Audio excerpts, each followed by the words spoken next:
così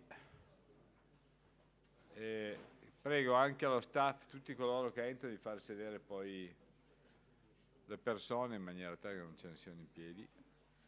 Grazie. Bene, grazie. Noi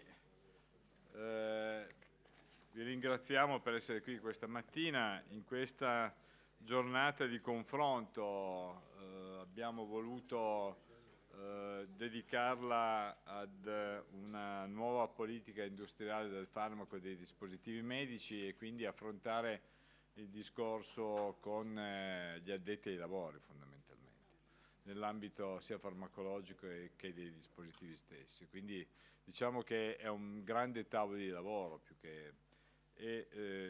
siamo molto contenti di avere qui parte dei rappresentanti di quella che è l'industria farmaceutica nel nostro paese, per cercare in maniera trasparente, aperta, insomma, come vi farò vedere, il più basata sui dati possibili, quella che è la possibilità di uno sviluppo diverso di quello che è stato sinora della politica del farmaco e dei dispositivi nel nostro paese. Nello stesso tempo noi abbiamo il piacere di avere qui presente sia il rettore dell'Università di Kiev, il professor Evgenis Imas, e sia in collegamento il ministro Alexander Porhun, che è il ministro per gli affari dei veterani. Perché sono qui stamattina e per quale motivo noi abbiamo scelto di introdurre questa giornata con la loro presenza? Perché nella guerra che sta continuando in Ucraina sino ad ora ci sono 150.000 mutilati di guerra, cioè bambini, giovani, soldati che tornano al fronte, che hanno perso gambe, braccia, insomma hanno subito amputazioni e necessitano di un supporto non solo dal punto di vista assistenziale ma anche e soprattutto dal punto di vista della protesica, per poter in qualche maniera farli tornare ad una vita come dire, normale, il più possibile normale, se si può parlare di vita normale in un momento in cui sono ancora sotto le bombe. Proprio ieri abbiamo visto e continuano a esserlo. Avremo poi l'assessore Emanuela Lanzarin, che è assessore alla sanità sociale della Regione del Veneto, che intanto io chiedo di venire qui al tavolo per favore. Facciamo il collegamento prima? Sì, ma... No, facciamo prima l'assessore Lanzarin, siamo d'accordo così con Marco, che facciamo prima l'assessore Lanzarin, intanto si collega il ministro e comincia a sentire qualche cosa, poi parla il ministro. Perfetto. Poi abbiamo Andrea Costa, che è esperto in strategia e attuazione del PNRR, missione 6 salute, con particolare riferimento agli interventi a livello territoriale del Ministero della Salute, che ringraziamo di essere qui con noi. Come vi ho già detto, il Evgenis Imas, che è il rettore dell'Università di Medicina dello Sport di Kiev. Avremo in collegamento Francesco Saverio Mennini. Sedetevi pure, mano a mano che entrate. Francesco Saverio Mennini, che è capo del Dipartimento della Programmazione dei Dispositivi Medici, del Farmaco e delle Politiche in favore del Servizio Sanitario Nazionale del Ministero della Salute. Abbiamo Carlo Nicola, che è vicepresidente FIASO, direttore generale della Fondazione X, Istituto Nazionale dei Tumori di Milano, che è qui presente. Eccolo qua. Abbiamo Giovanni Pavesi in collegamento, che è direttore amministrativo AIFA. Poi con la moderazione di Luciano Flor avremo una tavola dedicata ai bisogni, proposte e soluzioni dell'industria farmaceutica impegnata in sanità per una nuova politica industriale del Paese Italia, con Umberto Comberriati, che è amministratore delegato Teva Italia e vicepresidente di Eguaglia, Domenico Lucatelli, che è Market Access Director Angelini Italia, Onofrio Mastandrea, che è Regional Vice President General Manager Italy Insight, Federico Viganò, che è componente del Consiglio di Presidenza Federchimica Asso Biotech, e con la moderazione poi di Rossana Boldi, già vicepresidente della 12ª Commissione Affari Sociali Camera dei Deputati, Enrico Rossi, responsabile dei rapporti con le regioni in motore e sanità, e già presidente della Regione Toscana. Avremo la seconda tavola rotonda con Massimiliano Bindi, amministratore delegato a Abbott Italia, Alessandra Gelera, mi sembra che abbia dovuto andare via stamattina per problemi di salute, Laura Meli, che è responsabile comunicazione Convatec Italia, Massimo Pulin, che è presidente nazionale Confimindustria Sanità.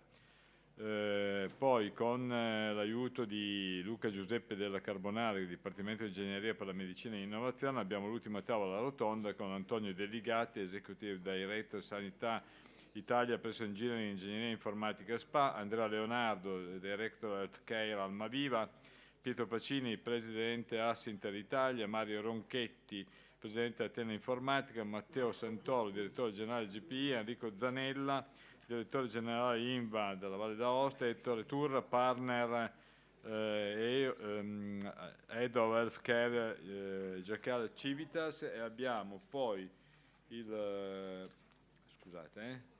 manca il nostro ospite che Punin, che parlerà.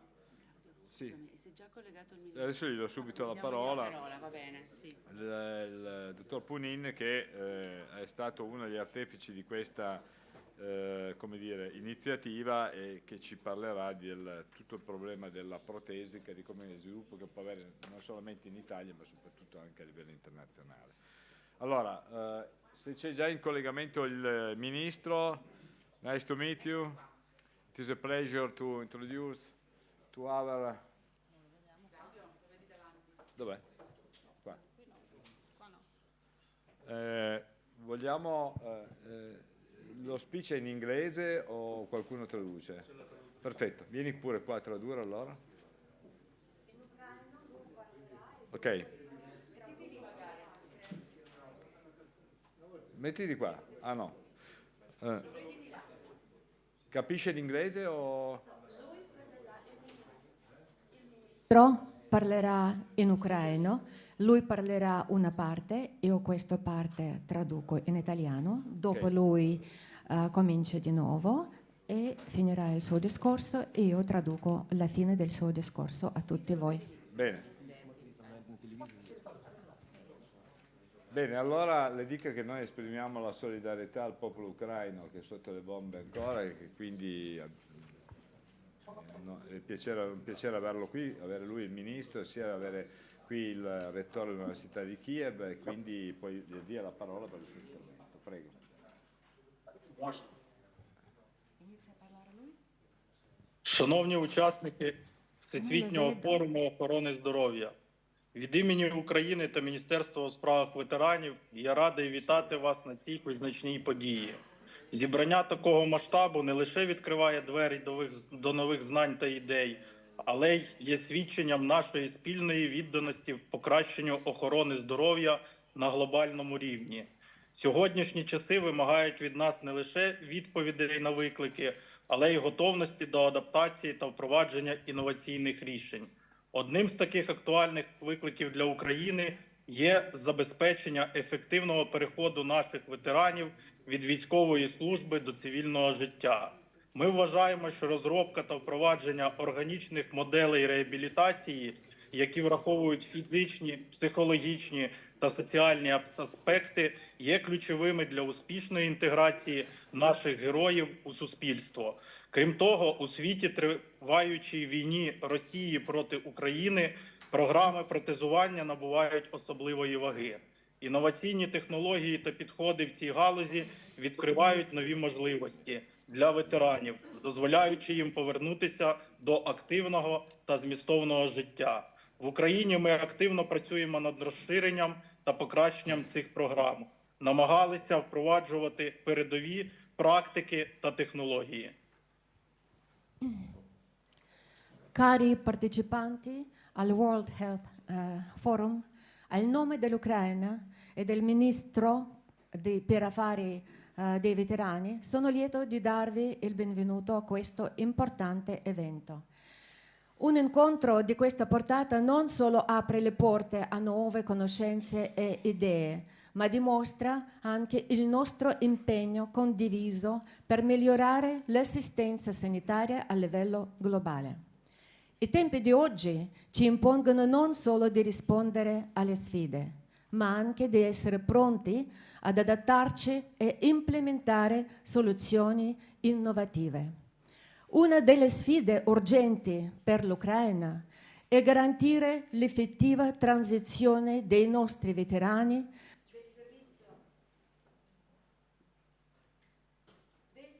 militare alla vita civile. Crediamo che lo sviluppo e l'implementazione di modelli organici di riabilitazione che tengono conto degli aspetti fisici, psicologici e sociali siano fondamentali per il successo dell'integrazione dei nostri eroi nella società. Inoltre, alla luce della guerra in corso tra Russia e Ucraina, i programmi protesici stanno acquisendo particolare importanza. Tecnologie e approcci innovativi in questo campo stanno aprendo nuove opportunità per i veterani, consentendo loro di tornare a una vita attiva e una vita significativa. In Ucraina stiamo lavorando attivamente per espandere e migliorare questi programmi, cercando di introdurre pratiche і технології авансати. Наша робота у цих сферах не може бути успішною без міцних партнерств та кооперацій на міжнародному рівні. Ми переконані, що обмін досвідом, знаннями та ресурсами є фундаментальним для досягнення прогресу. Всесвітній форум охорони здоров'я є унікальною можливістю для налагодження та поглиблення таких взаємодій. І ми відкриті до співпраці та розвитку нових партнерських відносин. Наприкінці хочу сказати, що ми в Україні глибоко віддані справі підтримки наших ветеранів та їх сімей. Ми вдячні за можливість поділитися нашими досягненнями та викликами на цьому престижному форумі. Ми віримо, що спільними зусиллями зможемо знайти нові шляхи та рішення, які зроблять значний вплив на життя ветеранів та їх охорону здоров'я не тільки в Україні, але й по всьому світові. Переконані, що діалог і співпраця, які відбудуться тут, на Всесвітньому форумі охорони здоров'я, стануть міцним фундаментом для майбутніх ініціатив і проєктів. Ми відкриті до обговорення, готові ділитися нашим досвідом та навчанням у міжнародної спільноти, адже разом ми можемо досягти більшого. Дякую за увагу та підтримку. Цінуємо кожну можливість та сподіваємось на продуктивне спілкування, успіху Всесвітньому форуму охорони здоров'я. І слава Україні! In conclusione, voglio dire che noi, in Ucraina, siamo profondamente impegnati a sostenere i nostri veterani e le loro famiglie. Siamo grati per l'opportunità di condividere i nostri risultati e le nostre sfide in questo prestigioso forum. Crediamo che attraverso sforzi congiunti possiamo trovare nuovi modi e soluzioni che avranno un impatto significativo sulla vita dei veterani e sulla loro assistenza sanitaria non solo in Ucraina, ma anche in tutto il mondo. Siamo convinti che il dialogo e la cooperazione che si svolgeranno qui al World Health Forum diventeranno una solida base per iniziare i progetti futuri. Siamo aperti al confronto, pronti a condividere la nostra esperienza e ad imparare dalla comunità internazionale, perché insieme possiamo ottenere di più. Grazie per la vostra attenzione e sviluppo e supporto. Apprezziamo ogni opportunità e speriamo in una comunicazione e cooperazione produttiva. Buona fortuna al Forum Mondiale della Sanità. Slava Ucraina! Un ringraziamento al Ministro e tanti auguri, speriamo che questa guerra finisca il prima possibile, perché è veramente una cosa terribile e pazzesca. Bene, grazie ancora. Allora, se l'assessore ritorna, tu hai tempo di sentire l'introduzione o devi fuggire subito? La fai tu l'introduzione? Sì. La sento. Grazie. Così poi rispondo. Va bene. Bene, allora se vogliamo mandare le diapositive, non riesco a vederle qua, eh? Qui penso, spero. No?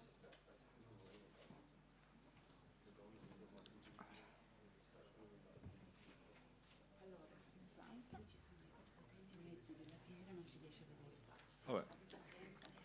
Se non riusciamo, se no mi giro e comunque l'ho girati. Insomma. E me li mandai avanti tu? Bene, ok. E avanti con questo, se poi abbiamo problemi lo facciamo.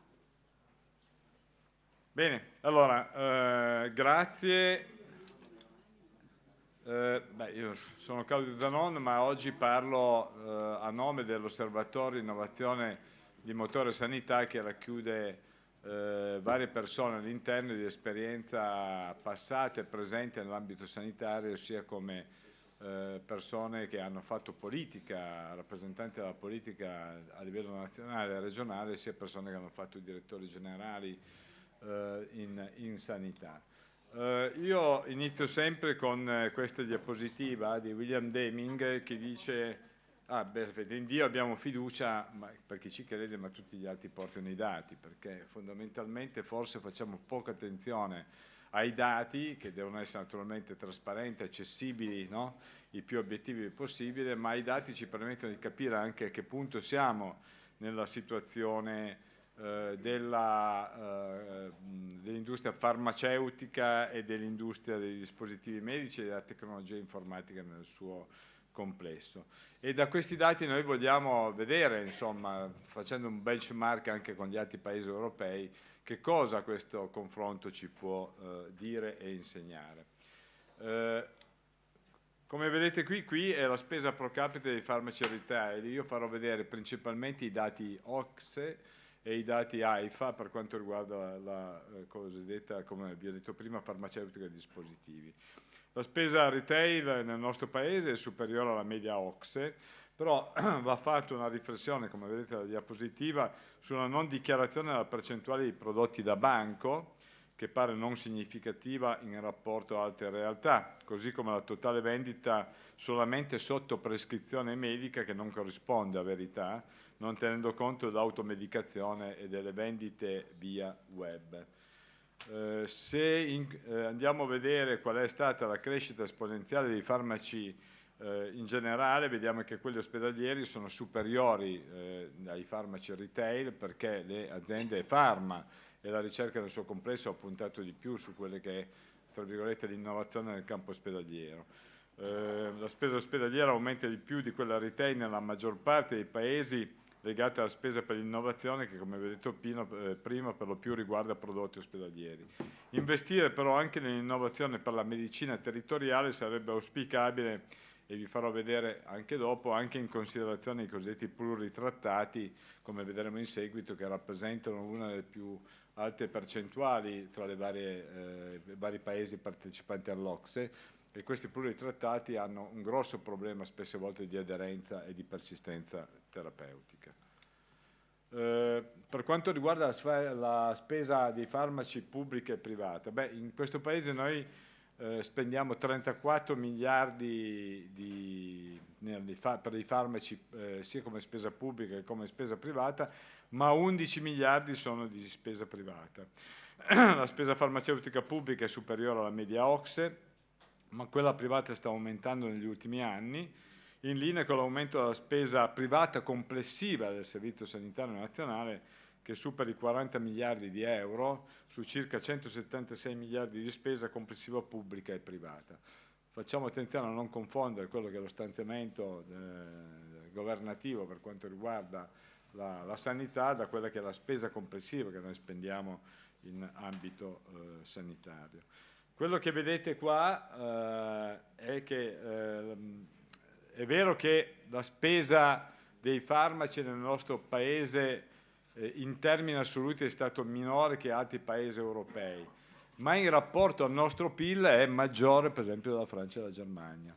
Questo significa che se da una parte le aziende sono venute incontro al sistema italiano cercando di moderare, come dire, il costo del farmaco in termini assoluti, dall'altra parte c'è stato uno sforzo anche dal punto di vista del governo di assicurare comunque le entrate di farmaci nel nostro paese e di assicurare l'innovazione, perché come questo sono un dato AIFA, se andate a vedere appunto la spesa italiana è superiore al PIL di altri paesi. Quindi quando si dice che complessivamente il costo dei farmaci in Italia è inferiore, è vero, ma ripeto, attenzione che dobbiamo sempre farlo quanto in rapporto a quello che è il prodotto interno lordo dei vari paesi. Questo lo vedete anche in questa slide, si dimostra come c'è stato un contenimento nel corso degli anni della spesa per farmaci, ma comunque in crescita per assicurare l'innovazione, come precedentemente detto, e come il finanziamento pubblico sia comunque aumentato negli anni, seppur in maniera insufficiente.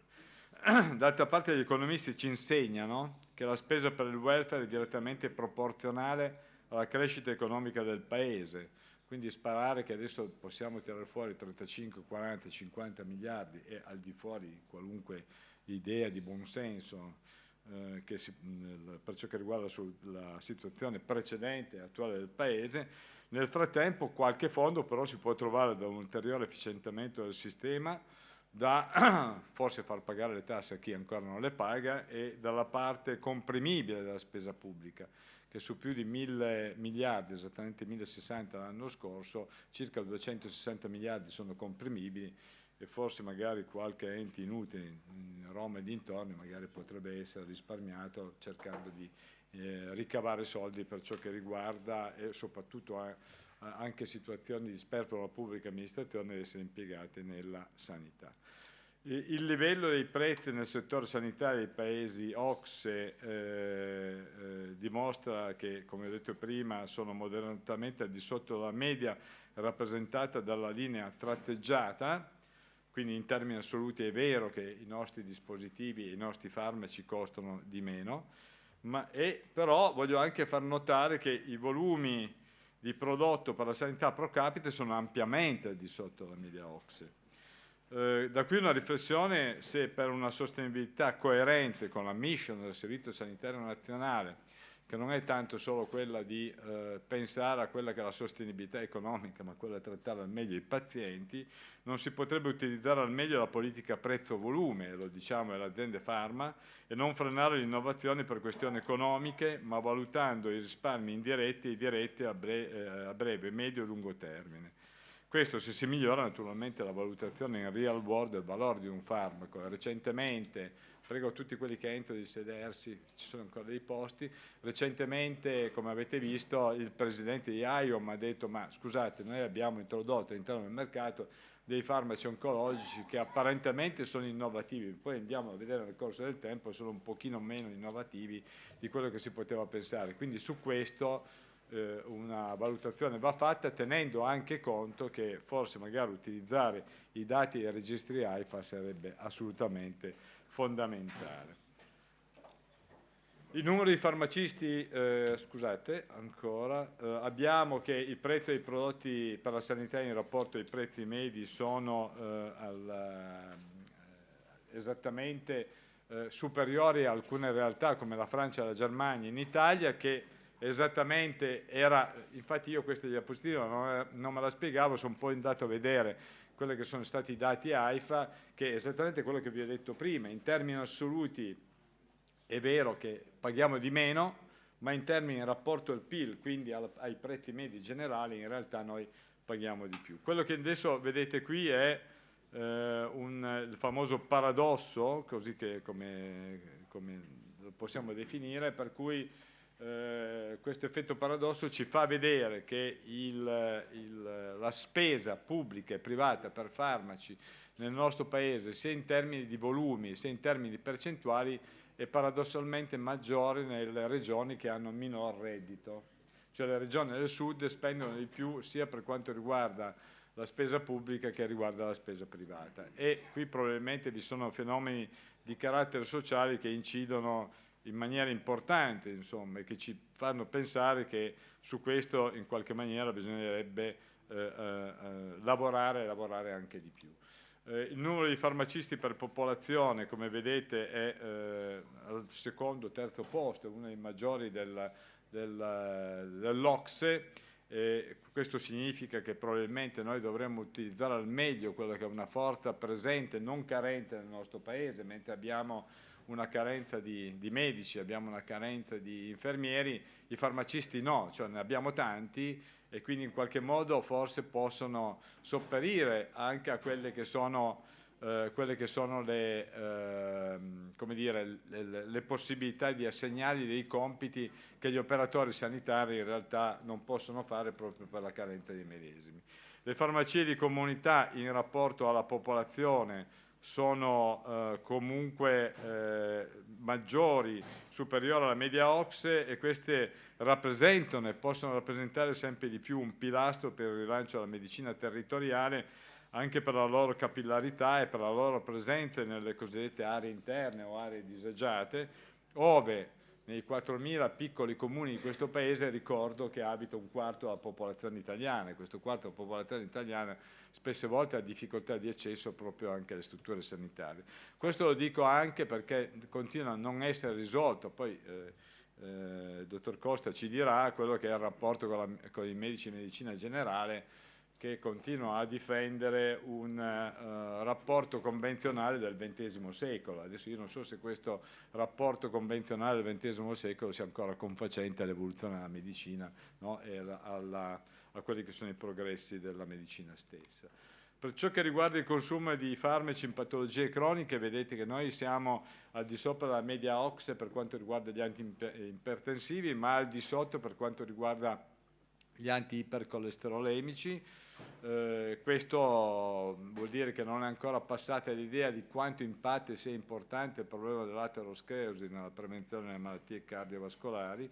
Per quanto riguarda sempre il consumo di farmaci in patologie croniche, noi siamo al di sotto della media OCSE per gli antidiabetici e gli antidepressivi. Questo cosa è dovuto? È dovuto al fatto che abbiamo avuto la nota 100 solamente 2 anni fa, e abbiamo considerato prescrivibili solamente gli specialisti farmaci innovativi che stanno per scadere per il brevetto, mentre tutte le altre nazioni potevano prescrivere anche i medici di medicina generale.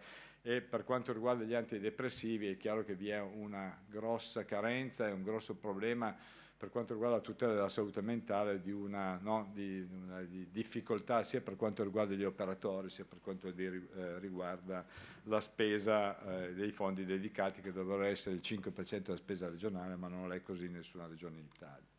Per quanto riguarda il rapporto tra spesa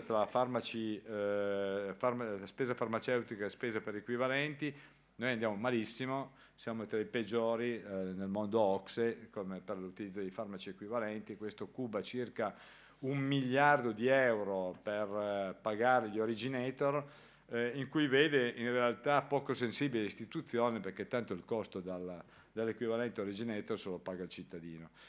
Forse qui bisognerebbe avere un impegno maggiore da parte anche delle istituzioni stesse, anche perché questo famoso costo ricade più nelle regioni del sud che nelle regioni del nord, dove i farmaci equivalenti sono più utilizzati. Sui consumi biosimilari invece andiamo molto bene, abbiamo fatto una politica, le istituzioni hanno fatto una politica importante, forse perché qui proprio nell'ottica della sostenibilità sono le istituzioni che pagano il farmaco direttamente, e quindi la differenza ricadrebbe sull'istituzione stessa.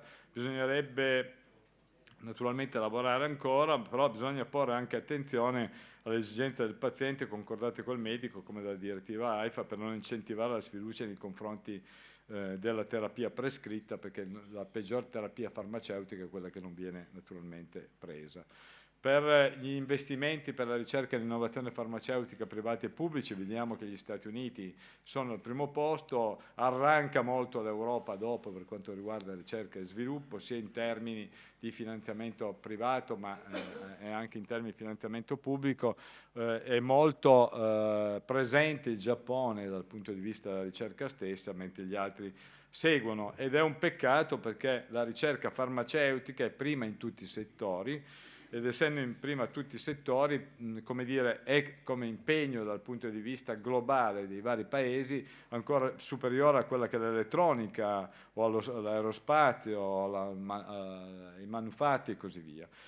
Qui noi abbiamo un problema nel nostro paese, perché in Italia l'innovazione nel campo della salute viene vista come un fattore prioritario di spesa, con disomogeneità di accesso nelle varie regioni in vista di una presa in carico economica dei prodotti innovativi alla scadenza della copertura triennale del Fondo Nazionale per l'Innovazione. Ogni tanto va via la voce anche qua.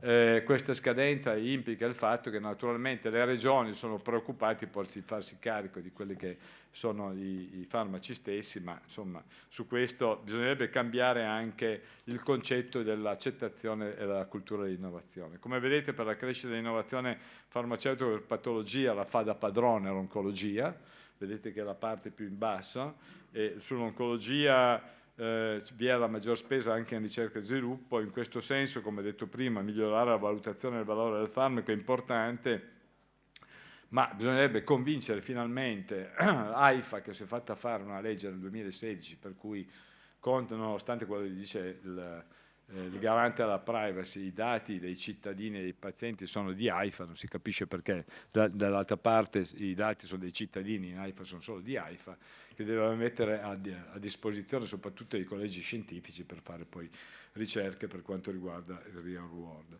Il fondo per i farmaci innovativi non è utilizzato completamente, ci lamentiamo sempre della sostenibilità, il governo mette adesso 100 milioni in aggiunta al miliardo ogni anno per i fondi innovativi e vedete che perfino nel 2022 il fondo non è utilizzato, proprio per questo ritardo di accesso all'innovazione nelle regioni e un po' anche per il ritardo dell'entrata di innovazione stessa nell'ambito nazionale, e qui AIFA, speriamo che la riforma di AIFA in qualche maniera cambi anche questo panorama. Per quanto riguarda la spesa per i dispositivi medici, pubblica e privata, la spesa per i dispositivi è inferiore alla media europea, 123 euro contro 284 euro ed è in linea percentuale con quella farmaceutica. Tra l'altro sempre più il connubio dispositivi medici e farmaci impone una visione complessiva della regolamentazione di accesso al mercato. Vedi per esempio il diabete, oggi per curare al meglio il diabete unisci il dispositivo con quelle che sono le terapie innovative, siamo arrivati addirittura al pancreas artificiale, che una persona si può con la sensoristica portarsi in giro. La stessa spesa varia nelle varie regioni per motivi probabilmente economici, come vedete la spesa è maggiore in alcune regioni, molto bassa in Lombardia per problemi di rendicontazione. Anche per i dispositivi medici l'importanza occupazionale è fondamentale, vi sono 4.449 imprese, ma manca un supporto vero alla filiera documentato dall'aumento dell'import e dalla stazionarietà dell'export. Faccio notare che se noi mettiamo insieme la spesa farmaceutica, 34 miliardi, l'11,6 dei dispositivi medici e quella per l'alta tecnologia, lascio perdere quella per la tecnologia informatica, ancora a parte, arriviamo a 55 miliardi di euro, di cui noi praticamente importiamo i 4 quinti. Forse magari anche qui una riflessione va fatta. Per i distretti dei dispositivi medici, questi sono per lo più localizzati al centro-nord, dove abbiamo la maggior parte delle aziende mature, Punine è un classico rappresentanza qua, aziende mature che esportano anche all'estero, al centro abbiamo start-up e aziende mature, nel sud abbiamo tante idee ma pochissime start-up e pochissime aziende mature, quindi su questo una incentivazione alla politica anche per i dispositivi andrebbe fatta. E infine concludo, così poi no, su quello che è l'implementazione. Io ho chiesto all'intelligenza artificiale, a Gemini Advanced, cosa bisogna fare per implementare la politica industriale dei dispositivi nel nostro Paese. E gli investimenti il consiglio sono stati aumentare i finanziamenti pubblici per la ricerca e sviluppo, creare un ecosistema di innovazione favorevole che includa collaborazione tra università, centri di ricerca e aziende farmaceutiche, promuovere il trasferimento tecnologico e l'adozione di tecnologie innovative e creare un ecosistema per la ricerca, con fondi concentrati in strutture adeguate, autorizzazioni e comitati etici veloci e norme meno stringenti del garante della privacy. Questo è quello che impedisce uno sviluppo della ricerca nel nostro Paese.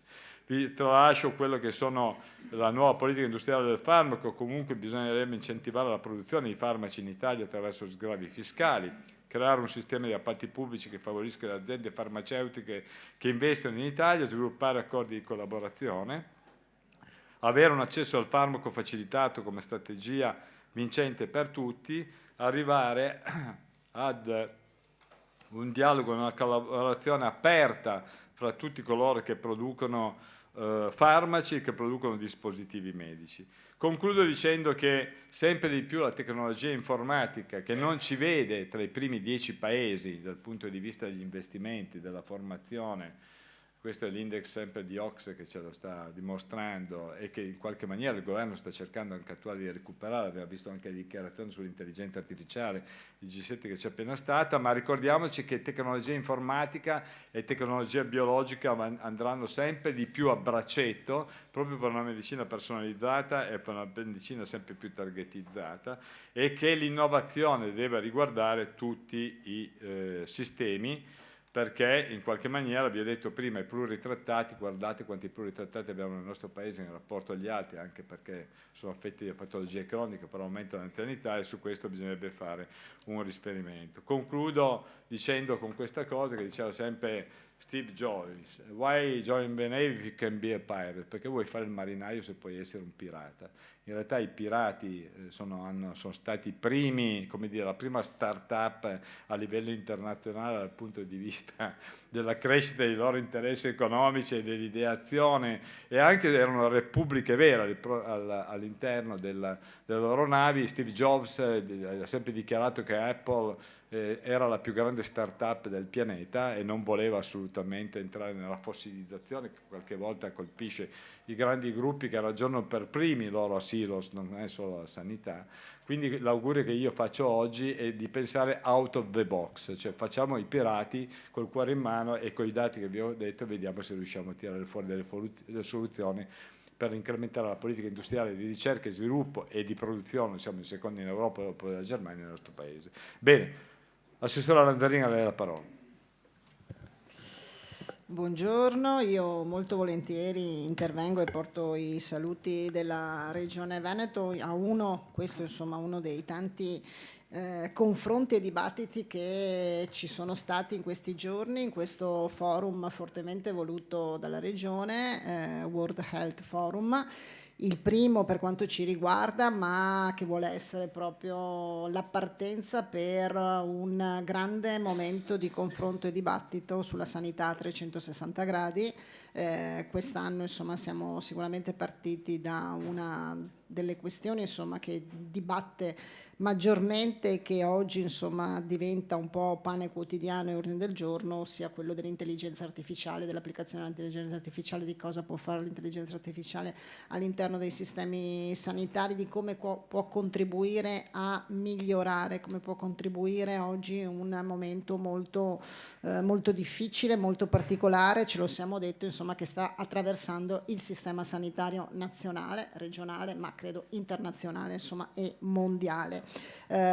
Quindi io veramente ringrazio tutti i partner che con noi, con la Regione, hanno contribuito e stanno contribuendo per questo forum, quindi Motore Sanità, VIM, Camera di Commercio e tutti gli altri insomma, che ci sono e che obiettivamente hanno un unico obiettivo, quello di un confronto continuo. Il confronto continuo, il dibattito continuo per noi vuol dire anche alzare l'asticella e vuol dire anche mettere in campo le best practice, i migliori sistemi, contribuire insomma in questa contaminazione positiva che noi pensiamo sia quantomeno fondamentale e necessaria quando parliamo di diritto alla salute, quando parliamo di sistema universalistico, quando parliamo di sostenibilità del sistema.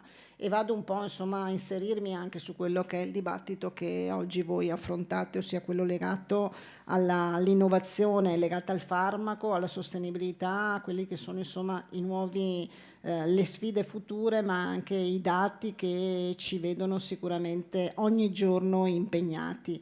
Allora io credo che tutto questo sia imprescindibile da una fotografia rispetto a quella che è oggi la fotografia sociale, demografica, culturale ed economica del nostro paese, insomma, quando parliamo di diritto alla salute, quando parliamo di prestazioni sanitarie o di sistema universalistico. Oggi sicuramente noi, e l'abbiamo detto, l'abbiamo visto in base anche ai dati che sono stati presentati legati alla spesa farmaceutica, abbiamo sicuramente un invecchiamento molto forte della popolazione, abbiamo dall'altra parte anche un'aspettativa di vita che è cresciuta in maniera notevole, questo legato anche ai sistemi sanitari, a tutta quella che è il discorso legato alla ricerca, al farmaco e tutto il resto, i Veneto, insomma i dati del Veneto, per dare 2 dati del Veneto, insomma, ma che sono in linea con i dati generali. C'è un'aspettativa di vita del 82 anni per quanto riguarda i maschi, 85 per quanto riguarda le donne, e l'indice di invecchiamento che noi oggi insomma abbiamo è 100 bambini ogni 195 anziani, quindi voi capite quasi il doppio, insomma, quindi,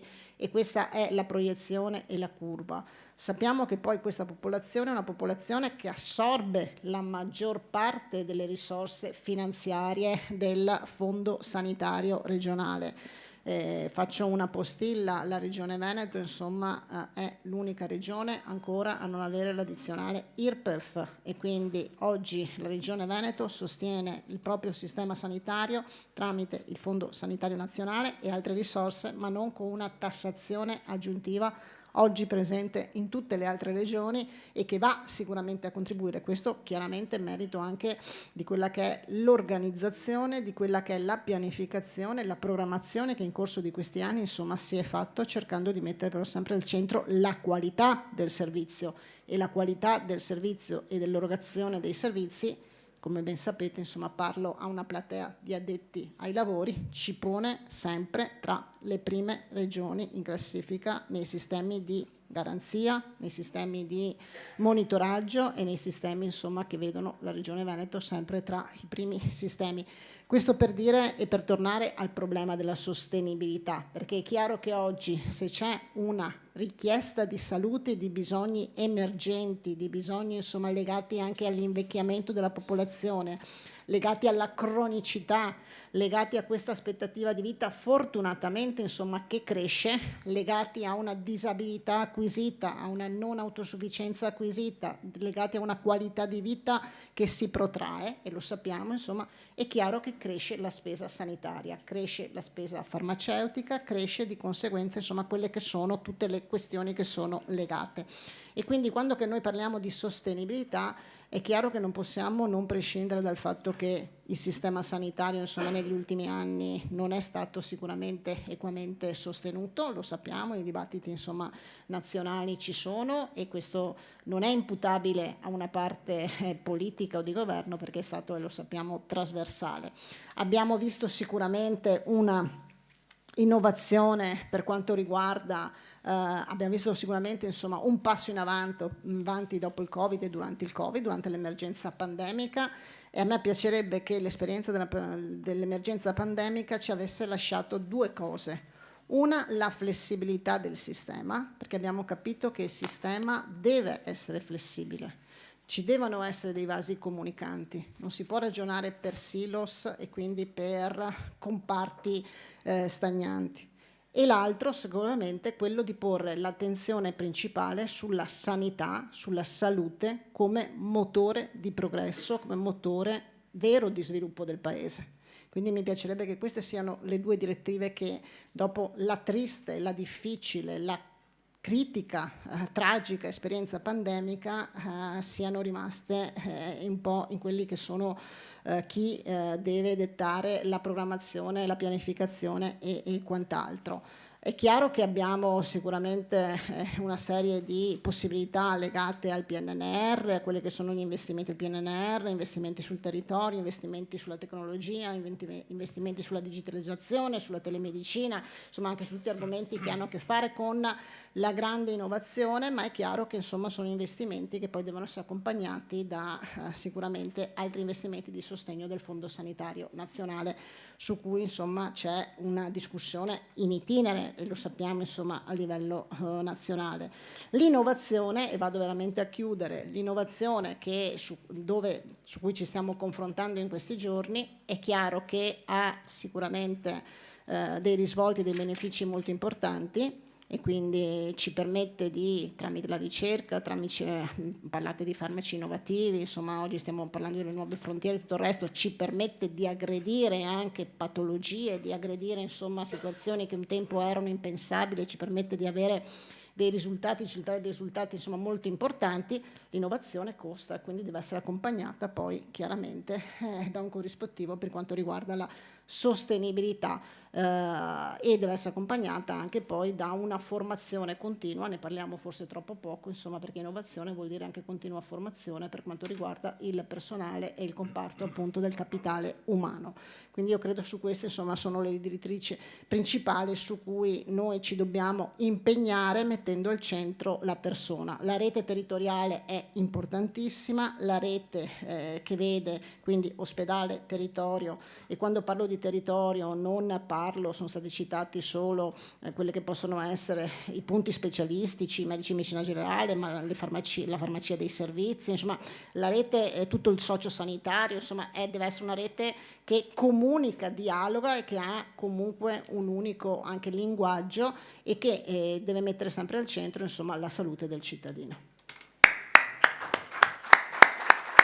Grazie Assessore. Grazie. Allora, adesso Luciano Flor non può esimersi da venire qui a moderare perché gli tocca, e chiedo quindi di venire anche al tavolo Andrea Costa, Vignir Imas, rettore dell'Università di Medicina dello Sport di Kiev, e si collegherà Francesco Saverio Mennini e Carlo Nicora al tavolo come vicepresidente di FIASO e direttore. No, ma io vado là. Allora, proseguiamo con i lavori. Io credo che dopo l'introduzione di Claudio Zanon e il saluto, che forse è stato qualcosina in più che un saluto dell'assessore, diamo inizio ai contributi tecnici e scientifici. Io aggiungerei due piccole note.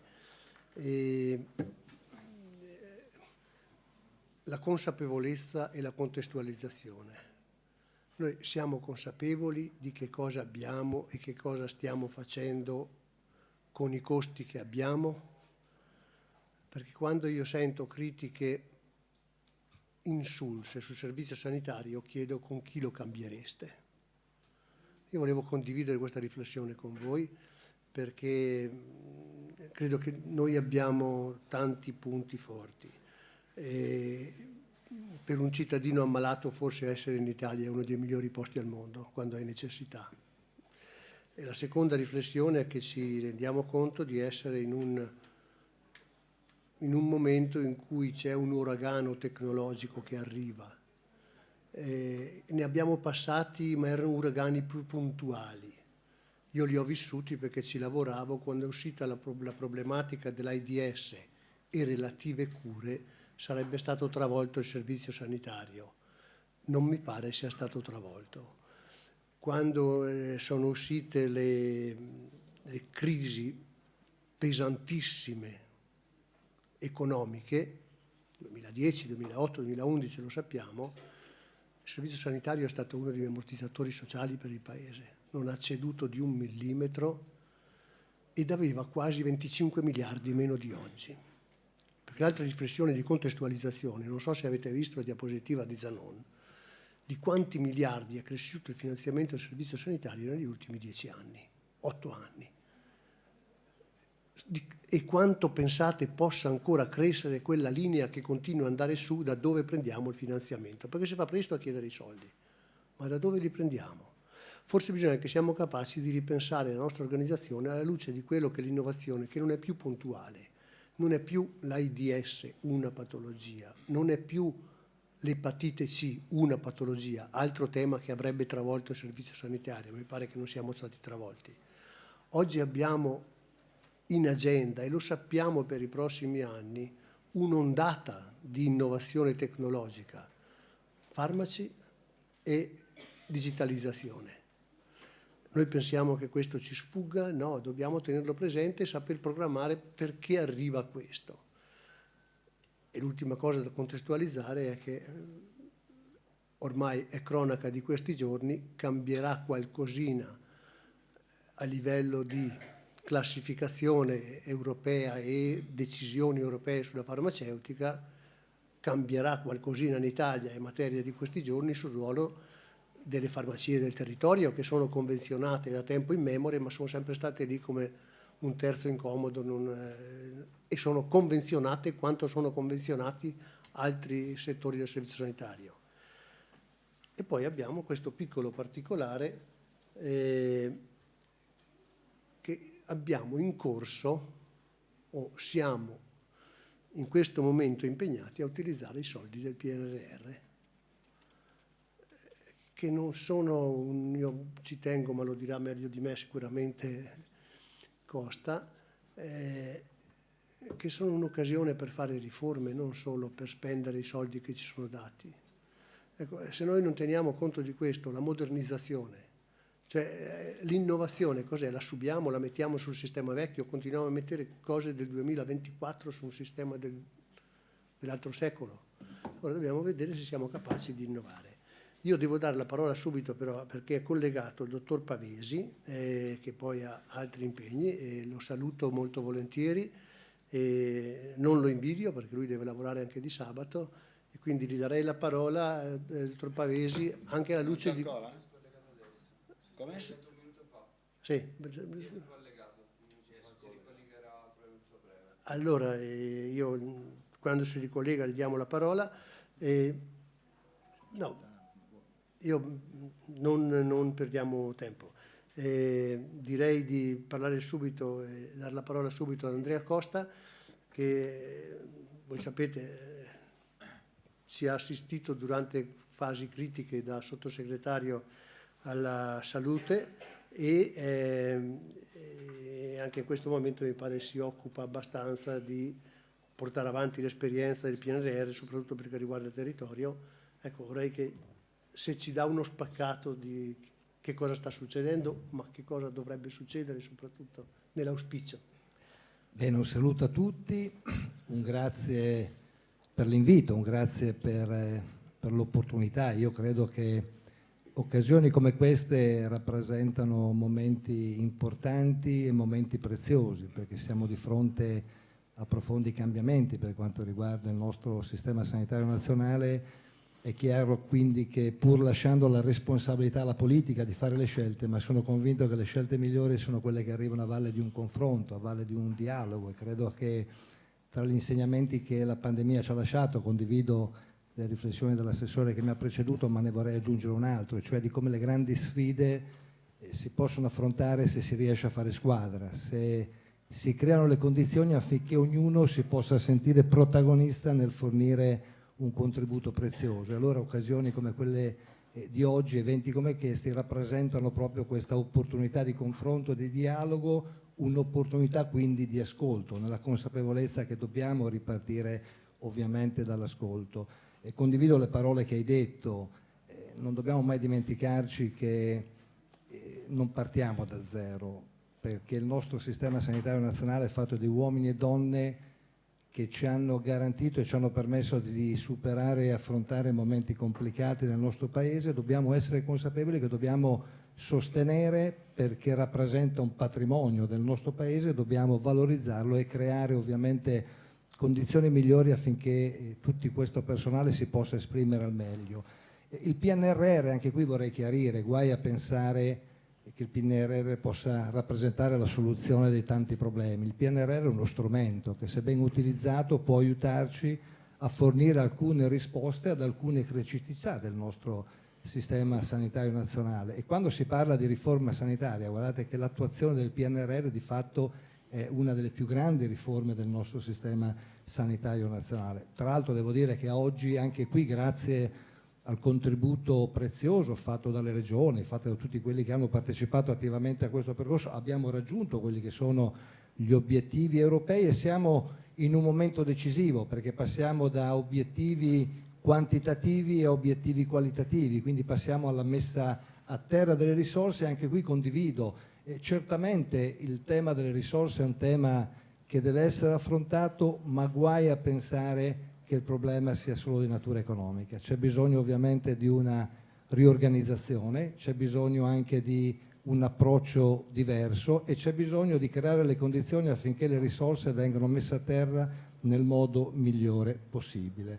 Non è più tempo delle idee, ma è tempo dei progetti. Dobbiamo confrontarci su cose concrete che possono essere realizzate, che possono essere messe a terra, e oggi c'è una consapevolezza diversa. Guardate, lo dico anche in maniera trasversale, oggi c'è la consapevolezza che destinare risorse alla salute non è una spesa ma è un investimento, l'ha detto l'assessore, il Covid ci ha insegnato come senza salute non ci può essere sviluppo in un paese e in un territorio. Allora le grandi eccellenze che oggi qui sono rappresentate, eccellenze private che sono quelle che danno la possibilità al pubblico di cogliere le opportunità, anche qui dobbiamo uscire dalla contrapposizione pubblico-privato, c'è bisogno anche in questo caso di percorsi condivisi, perché se il pubblico può cogliere delle grandi opportunità che poi si traducono in opportunità per i nostri concittadini, per i nostri pazienti, è perché c'è un privato che investe, c'è un privato che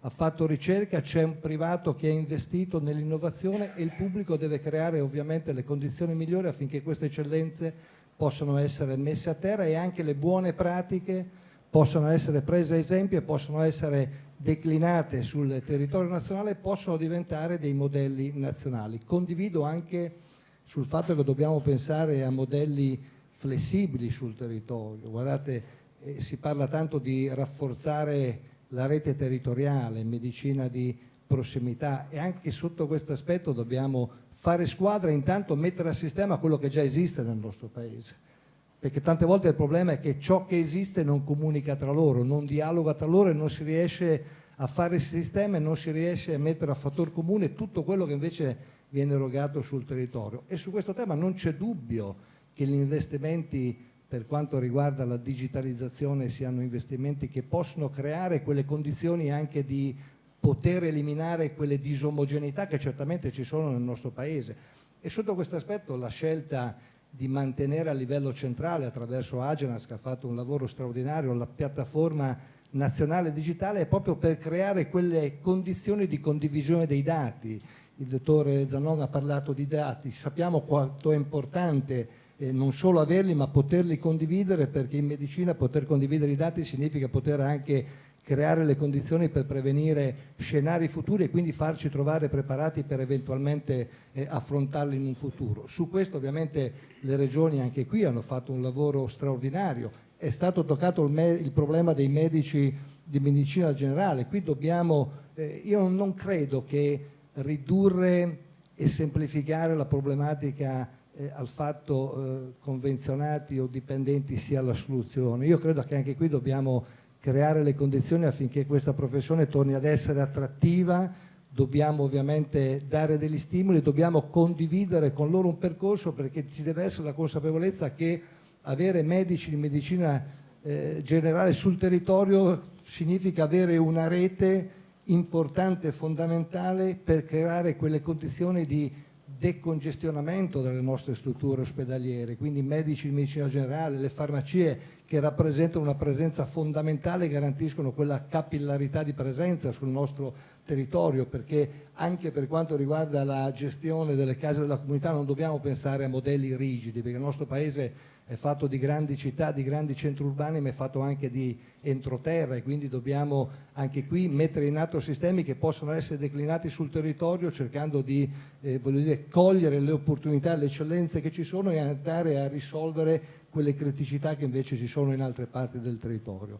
Ripeto, siamo di fronte ad una grande opportunità, una grande occasione, e io sono convinto, sono ottimista per natura, che ancora una volta il nostro paese dimostrerà di essere un grande paese, saprà cogliere questa occasione e questa opportunità, nella consapevolezza che il tema anche qui della prevenzione è un tema fondamentale, perché investire in prevenzione oggi significa poi avere anche un risparmio sulla spesa sanitaria del futuro, quindi questo è un tema fondamentale. Ed è chiaro che l'innovazione, la ricerca, voglio dire, parliamo di ricerca e innovazione, non dimentichiamoci che grazie alla ricerca e all'innovazione in solo un anno e mezzo abbiamo avuto la possibilità di avere un vaccino col Covid, risultato impensabile fino a qualche anno fa, e questo è grazie perché oggi le tecnologie sono cambiate, l'intelligenza artificiale ovviamente in ambito sanitario può dare delle risposte importanti, ma in taluni casi è già stata utilizzata, pensiamo a tutta la parte della diagnostica, delle grandi apparecchiature, voglio dire,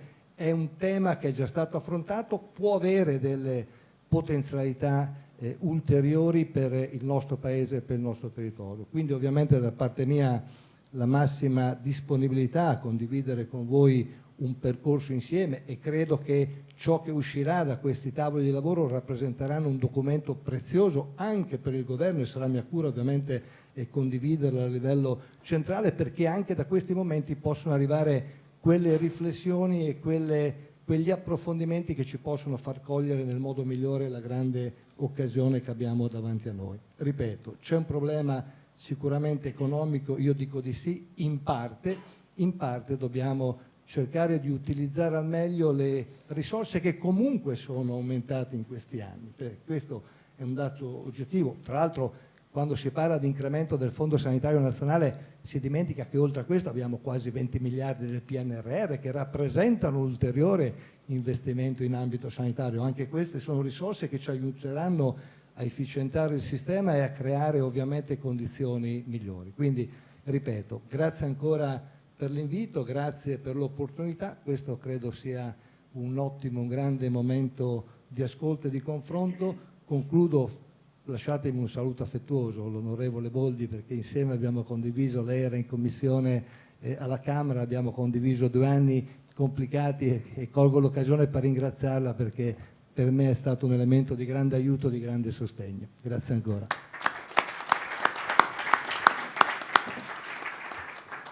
Grazie del contributo. Certamente noi ne siamo consapevoli. Personalmente qualche anno fa in un'occasione pubblica ho detto: ma se ci danno 10 miliardi in più domani, cosa facciamo? Abbiamo un piano per investirli o li spendiamo? E quando io vedo oggi 6 miliardi, 8 miliardi, magari è per ripristinare l'efficientamento che abbiamo fatto, e bisogna ragionare sul discorso del finanziamento io non sono contro il finanziamento del servizio sanitario, ma attenzione che deve esserci un piano per come il nostro servizio dovrebbe trasformarsi, che quali miglioramenti dovremmo avere, e andare davvero a prendere le priorità e le necessità, e non il ripristino di ciò che era, perché questo è un tasto debole. Una delle cose che sicuramente possiamo fare è lavorare meglio con un fattore che si chiama tempo. Il tempo in Italia è spesso una variabile indipendente, è come se non ci riguardasse. Allora, siccome stiamo parlando di irruzione dell'innovazione, arrivano cose nuove, poi magari noi siamo lenti a metterle in pratica. Guardate che delle cose nuove che sono uscite negli ultimi anni non ne abbiamo fermata una. Non ce n'è una che non sia entrata nella routine. Semplicemente a volte siamo un po' lenti nel adeguarci, perché a volte l'innovazione implica cambiamento, implica modificare l'assetto o i percorsi o gli accessi o l'organizzazione, e facciamo un po' fatica a lavorare su questo. Uno dei temi su cui si dibatte spesso e si discute anche sul lavoro degli organi regolatori che fanno il loro lavoro, e se l'Italia si è dotata di organi regolatori, questi devono fare il loro lavoro, però sulla questione tempo bisogna essere seri e bisogna essere capaci di ragionare confrontandoci con chi magari i tempi riesce a contenerli nel prendere le decisioni. Prendere decisioni è sempre difficile, però farlo in tempi ragionevoli, in tempi confacenti anche alle necessità, perché altrimenti l'innovazione e lo sviluppo lo mettiamo in stand-by. Ecco, non so se si è collegato il dottor Pavesi, non è collegato, e allora io darei la parola. Abbiamo oggi ospite il direttore direi un capitano di lungo corso, che non ha nulla da invidiare ad autorevolissimi direttori generali che annovera il nostro Paese. Ricordo che stiamo parlando di 130 miliardi all'anno, passano quasi tutti per firme dei direttori generali delle aziende sanitarie. In gergo si dice mettere a terra oppure definire l'utilizzo, diciamo come vogliamo, i 130 miliardi passano sugli atti che i direttori generali firmano con le proprie mani e determinano l'organizzazione dei servizi che poi devono incontrare anche le aspettative e le istanze dei cittadini. Il dottor Nicola ha detto, un capitano di lungo corso, l'esperienza che ha di direzione generale in ambiti, non è un monospecialista, è un plurispecialista, ed è importante sentire la voce di chi dirige un'azienda, perché a volte si fanno fantasie o si pensano cose, guardate, c'è tanto lavoro da fare, ma ce lo dice meglio il dottor Nicola, che rappresenta oggi anche la Federazione Italiana delle Aziende Sanitarie Ospedaliere. A te. Grazie Motore Sanità per l'invito. Oggi io qui parlo un po' a nome di tutte le aziende sanitarie, le oltre 200 aziende sanitarie che sono presenti sul territorio nazionale. Mi piace le due parole con cui hai aperto, consapevolezza e contestualizzazione, che sono secondo me due parole che noi direttori generali teniamo presente tutti i giorni, non fosse quant'altro qualche volta per rispondere ai media, consapevolezza di ciò che abbiamo dentro casa e contestualizzazione di quello che facciamo. E poi condivido pienamente che il PNRR è la più grande riforma sanitaria sicuramente di questo secolo, ma se credo del sistema sanitario nazionale, non solo per l'aspetto del finanziamento, come lei ha ricordato a tutti noi, e sono ben contento che siamo passati dagli obiettivi quantitativi a quelli qualitativi, che sono il vero contenuto poi di quello che i cittadini riusciranno poi a portare a casa, ma altrettanto è pesante quello che sta sulle spalle di tutti noi direttori generali e delle regioni, perché effettivamente è un lavoro difficile. Perché è difficile? Perché per la prima volta abbiamo dei tempi contingentati.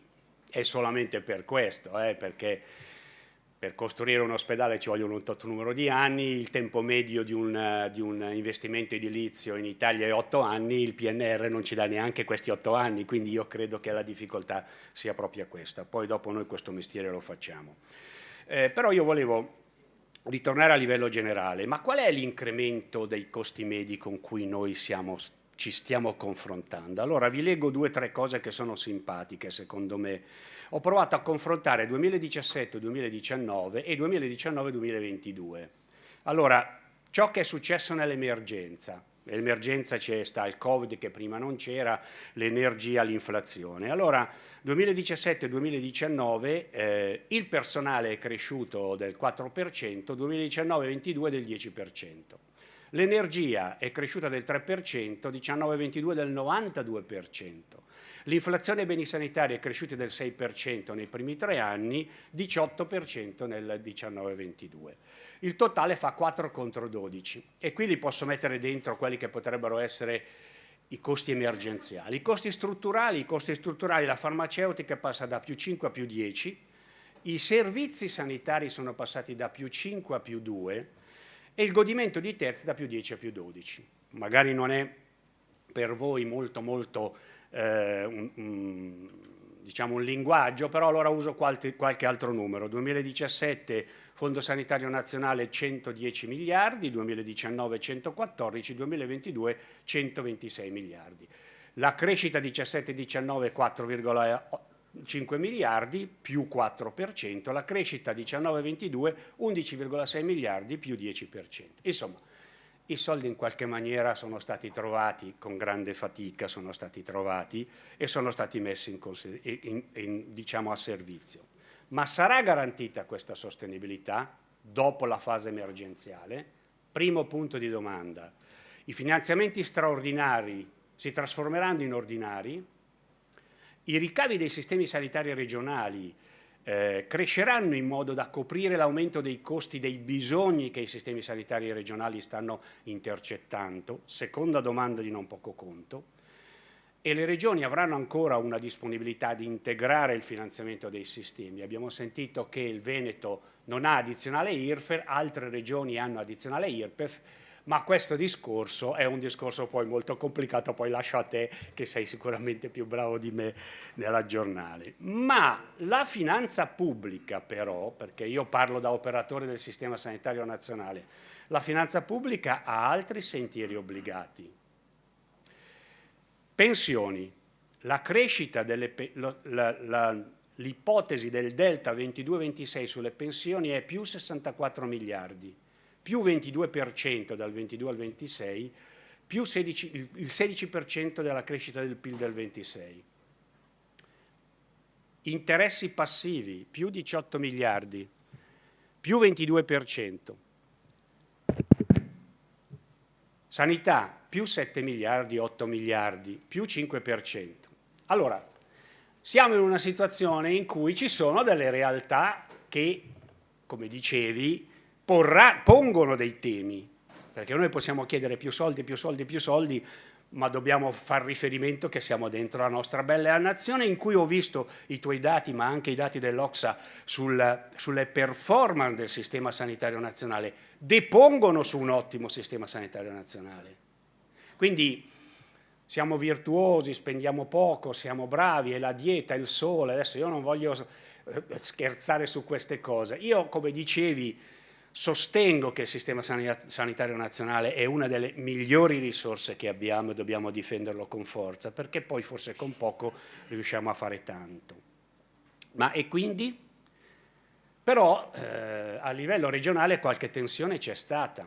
Nel 2022 ben 8-9 regioni, mi pare 8 regioni, hanno avuto prima dell'ulteriore copertura in sede di verifica una situazione di perdita nel 2022, cosa che non si vedeva da un po' di anni, erano pochissime le regioni. Questo è un altro elemento da tenere in considerazione sulla capacità che avremo di poter lavorare. E i problemi sono la stabilizzazione, il perdurare dell'inflazione, il PNR anche se ci viene in aiuto, ma su cui dovremo fare una notevole quantità di cose. E quindi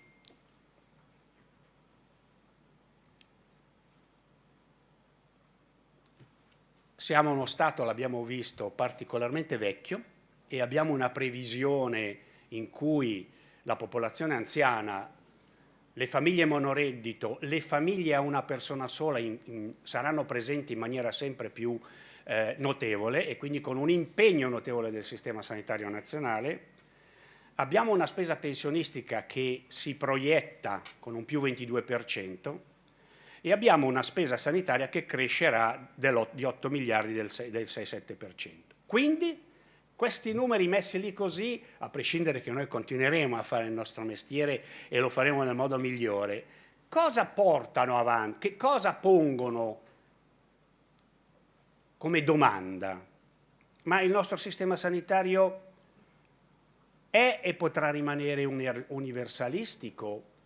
O è un sistema sanitario universalistico che deve introdurre un concetto di selettività? Parola che non piace alla politica, parola che non piace a chi governa, a chi ha un ruolo di governance, ma parola che ha dietro un concetto di responsabilità, perché noi possiamo fare le nozze, non coi fichi sexy, noi possiamo fare sanità con quello che abbiamo.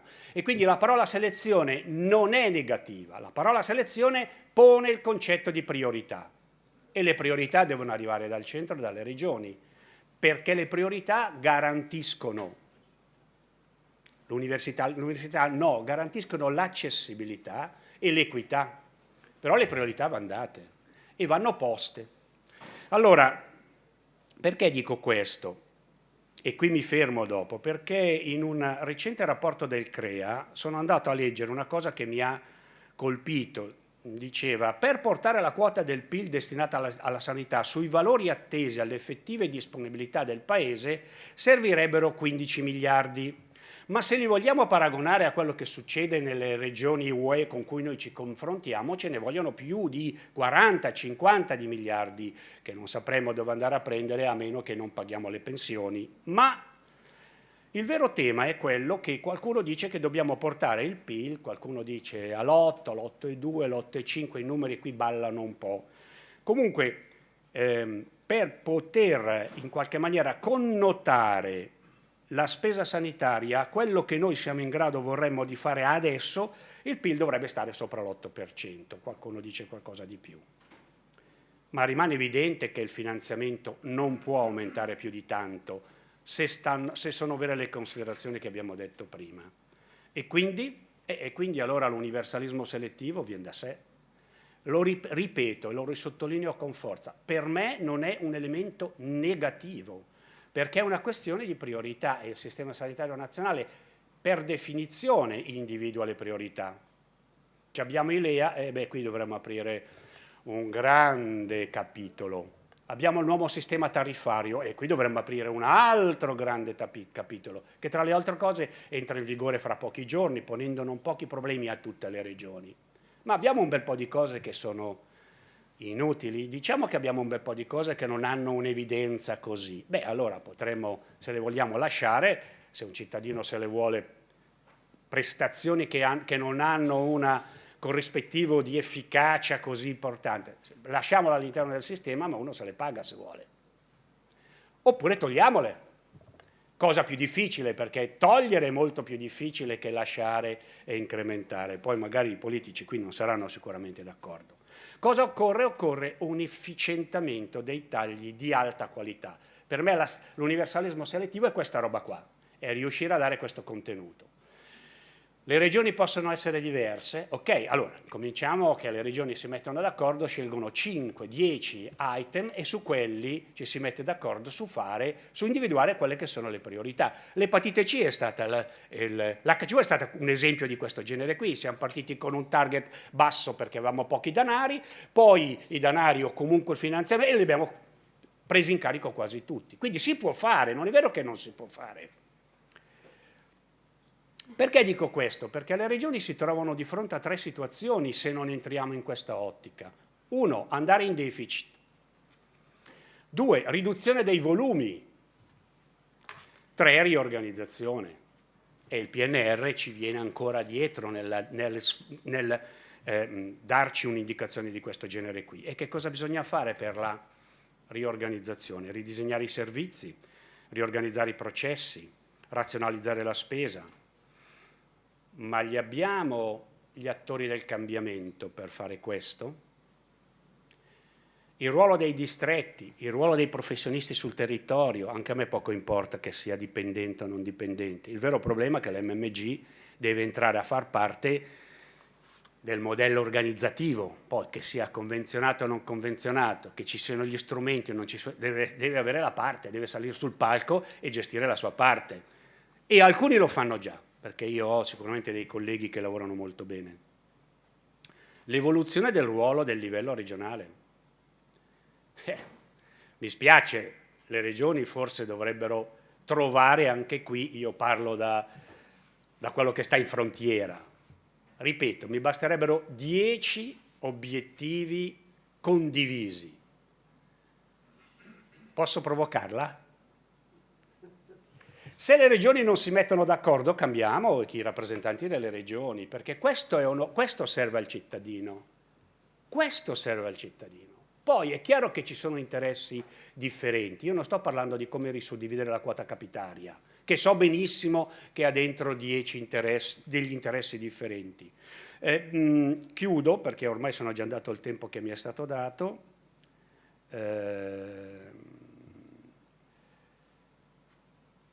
Quali livelli o quali attori per la riorganizzazione dei servizi?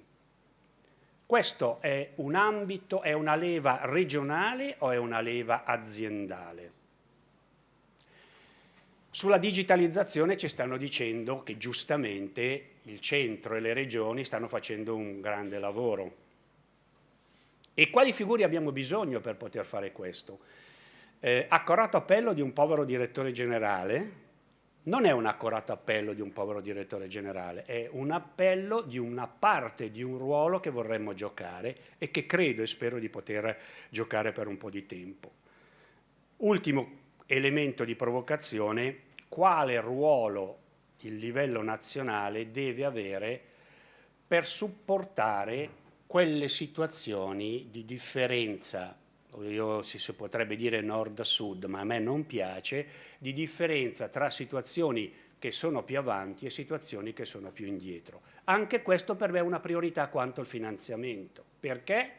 Perché ci dobbiamo dare un tempo, come dice il PNR, per riuscire a colmare i gap e poi dovremo incominciare a correre tutti. Grazie.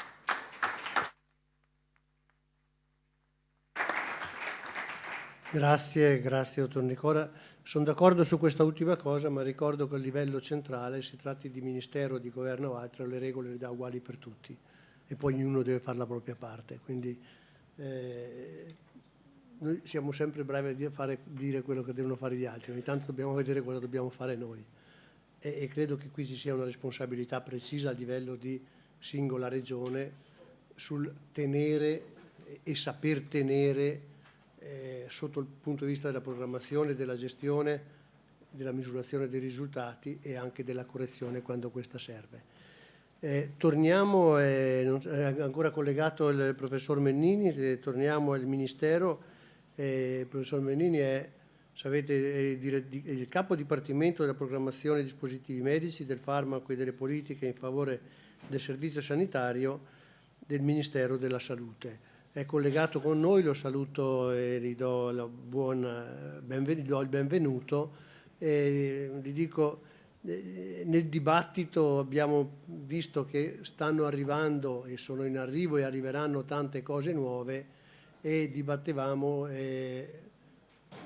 con quali strumenti, come fare, ma soprattutto con che tempi riusciamo a introdurre nel nostro sistema l'innovazione che ho ricordato non è mai stata fermata, è sempre arrivata, talora è arrivata in ritardo.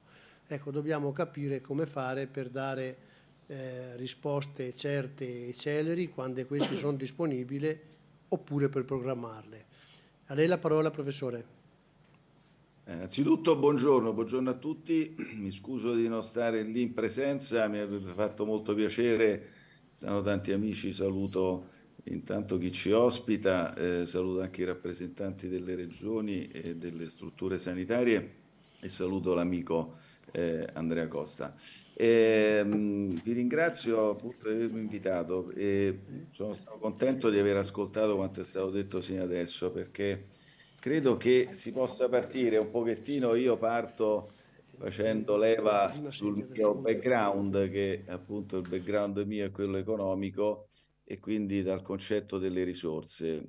Concordo, ma ormai lo stiamo dicendo anche da più di un anno, anche prima di rivestire questo ruolo, che lo rivesto da un mesetto scarso, che le risorse, è vero, sono importanti, ma da sole non bastano. È stato detto, è stato ribadito, è stato sottolineato anche da tutti gli interventi che mi hanno preceduto. Però è anche utile fare alcune piccole puntualizzazioni per quanto riguarda le risorse. È stato detto appunto che sono state immesse risorse, lo sappiamo bene, i dati sono inequivocabili, risorse che, se andiamo a ritroso nel tempo, negli ultimi 10-12 anni, così tante risorse in termini reali non erano mai state introdotte per quanto riguarda il nostro sistema sanitario, tanto in termini di fondo sanitario quanto in termini di spesa sanitaria, perché poi bisogna sempre fare questa differenziazione. Sappiamo che ogni anno, negli ultimi 15-16 anni, se vado a ritroso con i dati che ho sotto mano, la spesa poi alla fine ha sempre superato un pochettino il finanziamento previsto. Però prendendo in considerazione tanto la spesa quanto il finanziamento, così tante risorse reali, ripeto, reali, non sono mai state introdotte. E questo io lo vedo come un buon punto di partenza, è stato sottolineato, ripeto, anche da chi mi ha preceduto. Poi è utile, e l'ultimo intervento mi ha fatto piacere in un certo senso sentirlo, vorrei fare un'ulteriore sottolineatura per quanto riguarda poi anche il concetto di spesa su PIL, perché si raccontano tante storie, si lanciano dei numeri che in realtà sono anche notevolmente superiori rispetto alla realtà. 15 miliardi, l'altro anno si dicevano 50 miliardi in più servirebbero per raggiungere il livello di spesa su PIL dei principali paesi europei, però ci si dimentica anche un po' dei fondamentali dell'economia. Tanto bisogna dire che con riferimento alla spesa pubblica su PIL rispetto agli anni pre-Covid, innanzitutto il rapporto percentuale, almeno fino a tutto il 2023, in previsione del 2024, è superiore, se non al massimo allineato. Nel 2023 il valore registrato in spesa pubblica su PIL è il più alto se confrontato appunto con il periodo Covid, ma quasi, cioè molti commentatori, alcuni sono stati in parte anche citati precedentemente, si erano focalizzati e si sono focalizzati sulla percentuale di spesa sanitaria in rapporto al PIL, dicendo che è troppo bassa, che è in calo e quant'altro.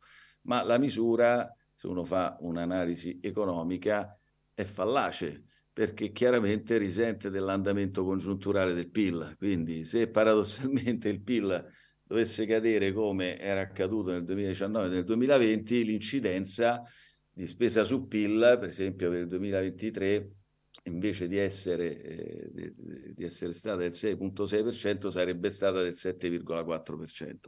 Quindi ovviamente dipende molto da quanto cresce il PIL, che sta al denominatore, e siccome il PIL soltanto nel passaggio 2022-2023 è cresciuto di quanto era cresciuto tra il 2015 e il 2019, quindi quello in 5 anni, noi abbiamo visto questa crescita in un anno solo, anzi abbiamo registrato un valore del 6,6%, quindi anzi vuol dire che quindi le risorse in realtà sono state inserite in maniera molto importante. Quindi le risorse sono state inserite, continueranno ad essere inserite, e questa, come ci diceva precedentemente, è un'ottima notizia. Però non basta perché chiaramente poi bisogna utilizzare queste risorse in maniera adeguata, utilizzarle anche in un'ottica, soprattutto in un'ottica di programmazione sanitaria. Io ricordo che dall'ultimo piano sanitario nazionale il nostro paese ce l'ha avuto nel 2006-2007 e credo che questo sia stato un grave errore nel corso degli anni passati, non continuare a lavorare su un piano sanitario nazionale e continuare invece a lavorare su un patto per la salute.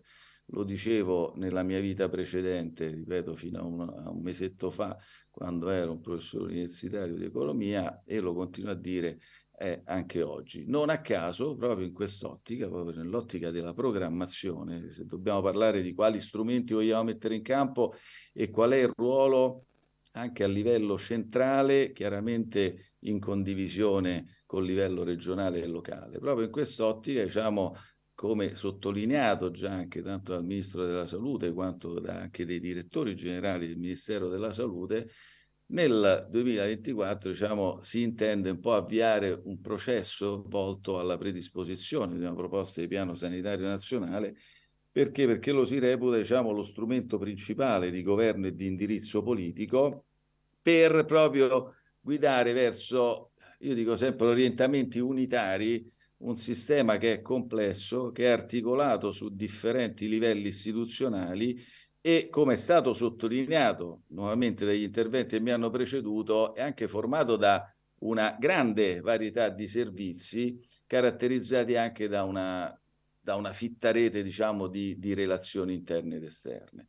In quest'ottica, quindi, è intenzione, ma già iniziato il percorso e il dialogo da parte del Ministero della Salute, rafforzare il dialogo con le altre amministrazioni coinvolte, e devo dire che c'è un dialogo aperto molto importante, proattivo, che ha già portato al raggiungimento di risultati importanti, ma proseguirà nel tempo, perché è proprio intenzione proseguire su questa strada. Ma non solo, dialogo con le altre amministrazioni coinvolte nel settore sanitario, ma anche con altri ministeri, Ministero Università, della Ricerca, il Ministero dell'Industria e quant'altro, per quanto concerne anche, diciamo, ed è stata un'altra tematica che avete toccato nell'introduzione, il trasferimento tecnologico per quanto riguarda anche la ricerca industriale. Perché è importante questo aspetto? Perché chiaramente favorire l'innovazione tecnologica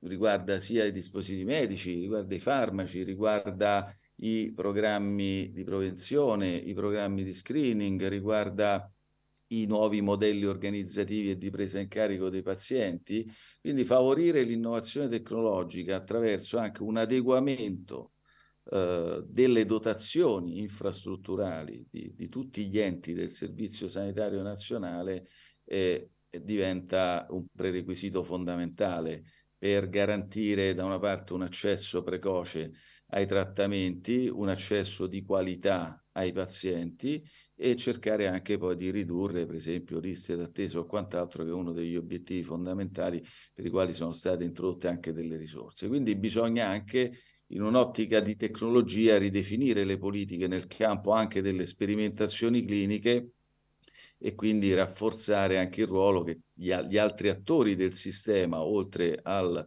livello centrale, devono giocare e svolgere all'interno del sistema sanitario nazionale, con una focalizzazione un po' più specifica, diciamo, per quanto riguarda le tecnologie e soprattutto gli strumenti che bisogna utilizzare, così come accade nei principali paesi industrializzati. Infatti c'è finalmente una condivisione da questo punto di vista. Sappiamo bene che nell'ultimo anno sono stati adottati decreti ministeriali importanti relativi anche a un nuovo approccio verso il sistema di valutazione delle tecnologie, perché questo diventa dirimente. Se non si condivide un sistema di valutazione delle tecnologie omogeneo sul territorio nazionale, quindi coinvolgendo appunto le regioni, le strutture locali, purtroppo non si riuscirà poi anche a garantire un corretto approccio e un corretto accesso a queste tecnologie, soprattutto poi anche nei tempi necessari per garantire la migliore cura possibile. Poi chiuderò infatti con un accenno all'importanza del tempo. È stato sottolineato anche questo precedentemente e credo che sia fondamentale dedicargli qualche minuto al concetto del tempo, perché il tempo è importante in economia, ma il tempo è fondamentale e non è solo importante, è fondamentale anche in sanità. Prima si fanno certe cose, prima si riesce a garantire un'assistenza sanitaria di qualità, un'assistenza sanitaria che permette ai pazienti di accedere, ripeto, precocemente alle tecnologie e allo stesso tempo quindi a migliorare il loro livello di salute, e questo comporterebbe poi, come tanti studi hanno dimostrato, no? È stato citato dall'ultimo intervento il caso dell'epatite C, no? L'epatite C è l'esempio emblematico di come l'attuazione anche di metodologie efficienti, vedi l'HTA, quindi l'approccio di Health Technology Assessment, abbiano permesso al decisore, tanto a livello centrale quanto regionale e locale, di convincersi di quanto fosse importante garantire un accesso precoce a determinati trattamenti che garantivano un livello di efficacia prossimo al 100%, sappiamo che variava tra il 96 e il 98%. Tutto questo si è tradotto in un ritorno dell'investimento, come è stato dimostrato da molti studi, inferiore addirittura ai 5 anni, che in sanità è un successo incredibile, iniziando quindi poi a produrre dei risparmi per quanto riguarda il sistema stesso, ma soprattutto l'aspetto più importante è che tantissimi, decine di migliaia di pazienti sono riusciti a guarire, e quindi questo credo che sia il risultato fondamentale. Il tutto è stato fatto appunto in programmando, analizzando, programmando e utilizzando anche le metodiche più importanti e fondamentali che potevano permettere al decisore di comprendere bene quale fosse il miglior intervento da attuare nell'interesse dei pazienti e poi anche a cascata nell'interesse del sistema dal punto di vista economico-gestionale. Tornando un po' alle tecnologie, credo che appunto nel contesto che ho definito, l'idea proprio anche a livello centrale, ma ripeto condiviso anche con i livelli regionali e locali, è quello appunto di porre particolare attenzione alle tecnologie che quindi presenteranno profili di innovazione tecnologica importanti. Chiaramente questo lo si può ovviamente valutare attraverso l'utilizzo della metodologia, che ormai, ripeto, è condivisa a livello europeo ma a livello internazionale, che è quella dell'HTA. E quindi questo è un processo che è iniziato qualche anno fa, è stato stressato ulteriormente dall'attuale Ministero della Salute, in condivisione appunto anche con le regioni, e questo sicuramente verrà proseguito nel tempo, e in questo modo sarà possibile anche strutturare anche un sistema di procurement. E questo è un altro aspetto che spesso ci si dimentica, cioè riuscire anche in questo caso a chiarire bene quali sono le regole di ingaggio in termini anche di procurement e di strumenti di procurement. È un altro degli obiettivi principali sui quali si sta lavorando già da tempo, tale per cui appunto quindi i processi di approvvigionamento delle tecnologie sanitarie, tanto farmaci quanto dispositivi medici, tengano conto anche del coefficiente di innovatività degli stessi, in maniera tale quindi da garantire delle scelte da parte dei decisori che siano orientate verso l'efficacia dell'intervento e verso l'efficienza. Io credo che in questo modo, così come è stato dimostrato da tanti casi, abbiamo citato quello di epatite C, ma ce ne stanno tantissimi altri, si potranno favorire sicuramente noi le chiamiamo un po' le dinamiche di rinnovamento, no? Anche delle dotazioni tecnologiche. Qui quindi mi rifaccio a chi mi ha preceduto, che sottolineava l'importanza di definire quindi anche le priorità. Le priorità è importante definirle, però per definire le priorità dobbiamo effettuare delle valutazioni che siano molto robuste, e appunto parlando di tecnologie sanitarie l'HTA è lo strumento che ci permette di fare questo. Non a caso a livello di dispositivi medici si è lavorato e si sta lavorando molto anche nel rinnovamento della cabina di regia, tale da garantire quindi un percorso di valutazione dei dispositivi medici che sia coerente con le migliori metodiche. Dall'altra parte, a livello di farmaci, l'AIFA già da tempo ha iniziato a introdurre delle valutazioni basate sul concetto di HTA, e in tutto questo ci viene anche in soccorso il regolamento europeo di HTA, che vede coinvolti tutti gli attori del sistema, non soltanto Ministero, AIFA e Agenas, ma vede coinvolti anche i rappresentanti delle regioni che fanno parte anche di questi incontri e commissioni anche a livello europeo. Il regolamento europeo di HTA ci permetterà di omogeneizzare appunto l'utilizzo di una metodica come l'Health Technology Assessment, che in questo modo potrà essere utilizzata in maniera condivisa a livello nazionale e regionale per effettuare delle valutazioni concrete. Quindi, come dicevo, in questo modo l'idea è quella di favorire dinamiche di rinnovamento delle dotazioni tecnologiche sanitarie basate appunto su presupposti condivisi, che nel valorizzare le migliori tecnologie chiaramente aumenteranno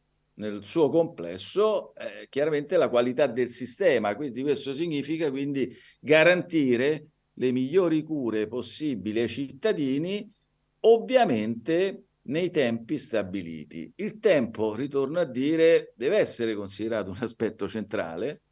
Il tempo è il metro attraverso il quale noi scandiamo tutte le vicende anche della nostra vita, e a maggior ragione il tempo, come dicevo prima, diventa l'elemento fondamentale e dirimente degli interventi sanitari. Quindi noi dobbiamo fare in modo tale che anche il nostro concetto, diciamo, un po' di economico, di tempo economico, si adegui quindi alle esigenze temporali del nostro sistema sanitario nazionale, del nostro servizio sanitario nazionale, e questo per migliorare tanto la situazione economica, ma anche e soprattutto per migliorare la qualità di vita dei cittadini e dei pazienti.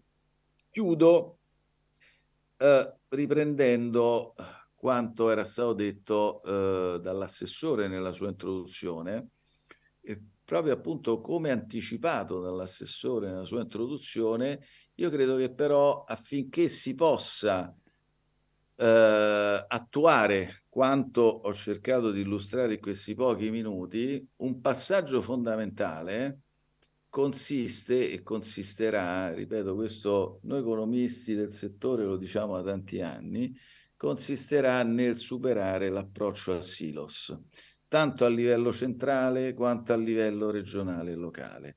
Se non si esce da questo paradigma del silos, dell'approccio a silos, purtroppo ci saranno sempre più difficoltà ad attuare tutto quanto di bello si vorrà introdurre in tema di programmazione sanitaria e di valorizzazione delle tecnologie. Quindi credo che l'ultimo passaggio fondamentale da condividere anche con i ministeri competenti sarà quello di superare la famosa logica del silos e far sì che nel momento in cui noi valutiamo degli interventi nel settore sanitario, tanto di utilizzo delle tecnologie quanto di valorizzazione di percorsi di presa in carico dei pazienti, finalmente si possa ragionare considerando tutto il percorso che il paziente fa e quindi tutte le tecnologie che il paziente utilizza e non ragionare per singoli comparti, perché questo negli anni si è dimostrato essere inefficiente, non ha comportato un risparmio di risorse, anzi nel medio-lungo periodo ha comportato poi anche una crescita dei costi. Mi fermo qua, grazie. Grazie professore, commento brevissimo perché siamo in ritardo. Ci ha dato una bella notizia sul piano sanitario, confidiamo sulla sua competenza indiscussa in campo dell'HTA, ma magari su questa questione del silos potremo affrontarla già dal prossimo piano sanitario o patto della salute, perché quello è lo strumento principale di programmazione, non ce n'è altri, e se lì si butta l'amo forse raccogliamo qualcosa. E passerei a Giovanni Pavesi, se è ancora collegato. No, non è collegato, e allora chiamiamo il professor Evgeny Imas, che è il rettore dell'Università di Medicina e Sport di Kiev, che è di passaggio in Italia per raccontare un po', doveva essere anche col Ministro della Salute, per raccontare un pochino anche quelle che sono le esigenze del loro paese. Chiederei se riesce a stare in pochi minuti perché siamo gravemente in ritardo, quindi grazie, può accomodarsi.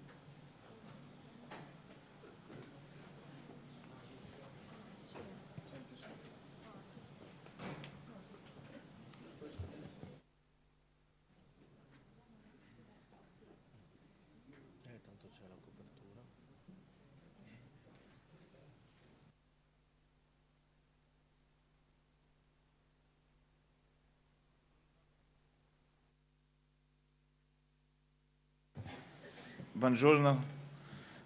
Доброго ранку всім. З великим хвилюванням я відвідую ваш улюблений Венето, щоб представити проєкт, у якому ми беремо участь у відновленні надій та гідності життя тим багатьом нашим співвітчизникам, які за ці 2 роки війни зазнали серйозних ран, підірвали не тільки фізичне, але й моральне і здоров'я, і яким ми намагаємося повернути ту надію на повернення до кращого життя. Buongiorno a tutti, è con viva emozione che sto visitando la vostra amato Veneto per presentare un progetto che si vede coinvolti nel ridare speranza e dignità di vita a quei tanti nostri connazionali che in questi 2 anni di guerra hanno subito importanti ferite, che ne hanno minato non solo il fisico, ma anche il morale, e ai quali stiamo cercando di ridare quella speranza di tornare ad una vita migliore. Я к вам, як ректор заснованого 94 роки тому назад Національного університету по фізичній культурі і спорту, гордості нашої країни, який за 70 років стала самою головною по олімпійським чемпіонам і призерам. 315 чоловік призерів і чемпіонів Олімпійських ігор, і з них 130 золотих. Io sono qui con voi in qualità di rettore dell'Università Nazionale dello Sport e della Cultura Sportiva di Kiev, che è stata fondata 94 anni fa. Questa università è un orgoglio del nostro paese. Nell'attivo della nostra università ci sono 315 medaglie di Olimpiadi di vari anni e tra questi 130 медалі d'oro.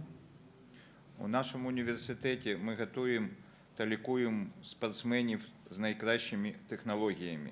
Незважаючи на те, що війна триває, медицина не зупиняється, і ми продовжуємо працювати над реабілітацією всіх наших спортсменів і ветеранів, які отримали травми і порушення в ці місяці і роки війни. Nella nostra università alleniamo e curiamo gli atleti con le migliori tecnologie. Nonostante la guerra continui, la medicina non si ferma e noi continuiamo a lavorare per riabilitare tutti i nostri atleti che hanno subito traumi o menomazioni in questi mesi di guerra, usando intelletto artificiale, tecnologie innovative d'avanguardia. Ми організували те, що називається електронік спорт, або кіберспорт і іскусственний інтелект, тобто заняття спортом через комп'ютер. Ті, хто не може бігати ногами по легкоатлетичним дорожкам, можуть робити це пальцями на клавіатурі комп'ютера. Abbiamo organizzato, e questo è il nostro know-how, quelle che si chiama e-sport, elettronico sport, ovvero fare sport attraverso il computer, usando intelletto artificiale. Chi non può correre con le sue gambe sulle piste di atletica, adesso lo può fare con le dita sulle tastiere del computer.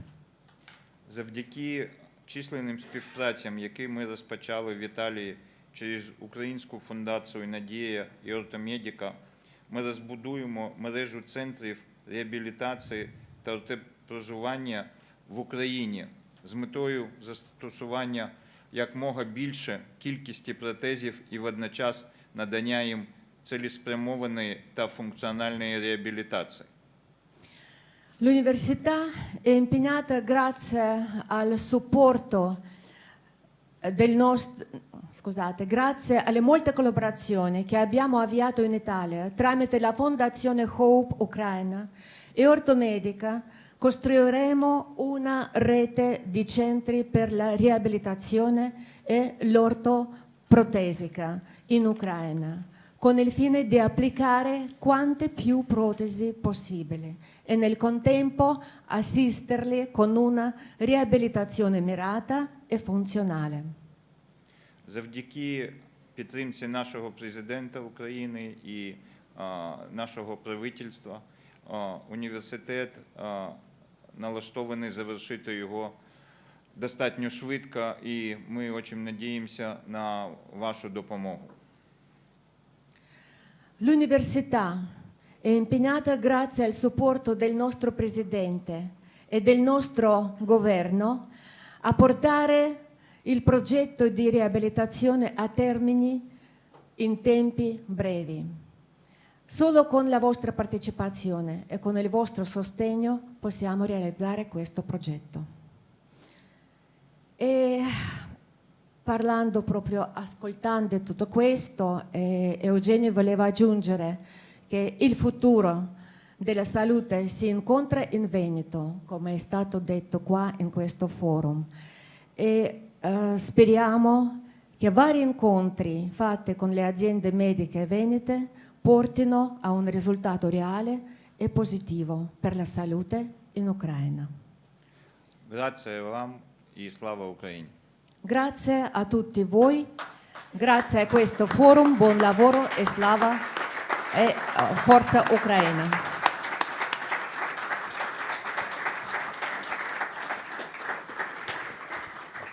Grazie anche al rettore dell'Università di Kiev che oggi ci invita a comprendere anche le difficoltà in questi momenti. Avete visto i bombardamenti anche ieri che stanno attraversando l'Ucraina, insomma un momento davvero delicato. Siamo un po' in ritardo, lascio subito la parola a Rossana Boldi e Enrico Rossi che moderano la sessione seguente. E io ho auspicato di stare nei tempi, ma nei tempi è difficile rimanere oggi, quindi subito a voi. Grazie Luciano.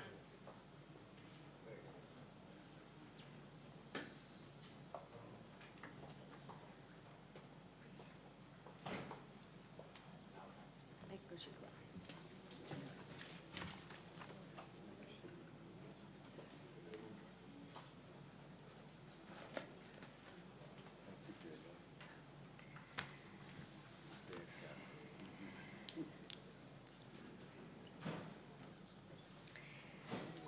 Bene, dopo quello che abbiamo sentito fino adesso, partono da qui alcuni tavoli. Il titolo di questo tavolo è Bisogni, proposte, soluzioni dell'industria farmaceutica impegnata in sanità per una nuova politica industriale del Paese. Chiederemo ai partecipanti, che sono Onofrio Mastandrea, vicepresidente regionale, general manager di Insight, Umberto Comberiati, amministratore delegato di Teva Italia, Domenico Lucatelli, direttore Market Access di Angelini Italia, e Federico Vivaganò, componente del Consiglio di Presidenza di Federchimica Assobiotec. Ecco, bene, aggiungiamo delle tavole, delle sedie, eccetera. Quindi, credo che il comparto abbia tante cose da dire rispetto a quello che abbiamo sentito fino adesso e rispetto a quelli che sono i programmi futuri, e soprattutto siccome parliamo di un settore che è un settore assolutamente molto produttivo per quello che riguarda l'Italia, produce tanto, esporta tanto, rappresenta un comparto molto importante nell'ambito dell'industria italiana.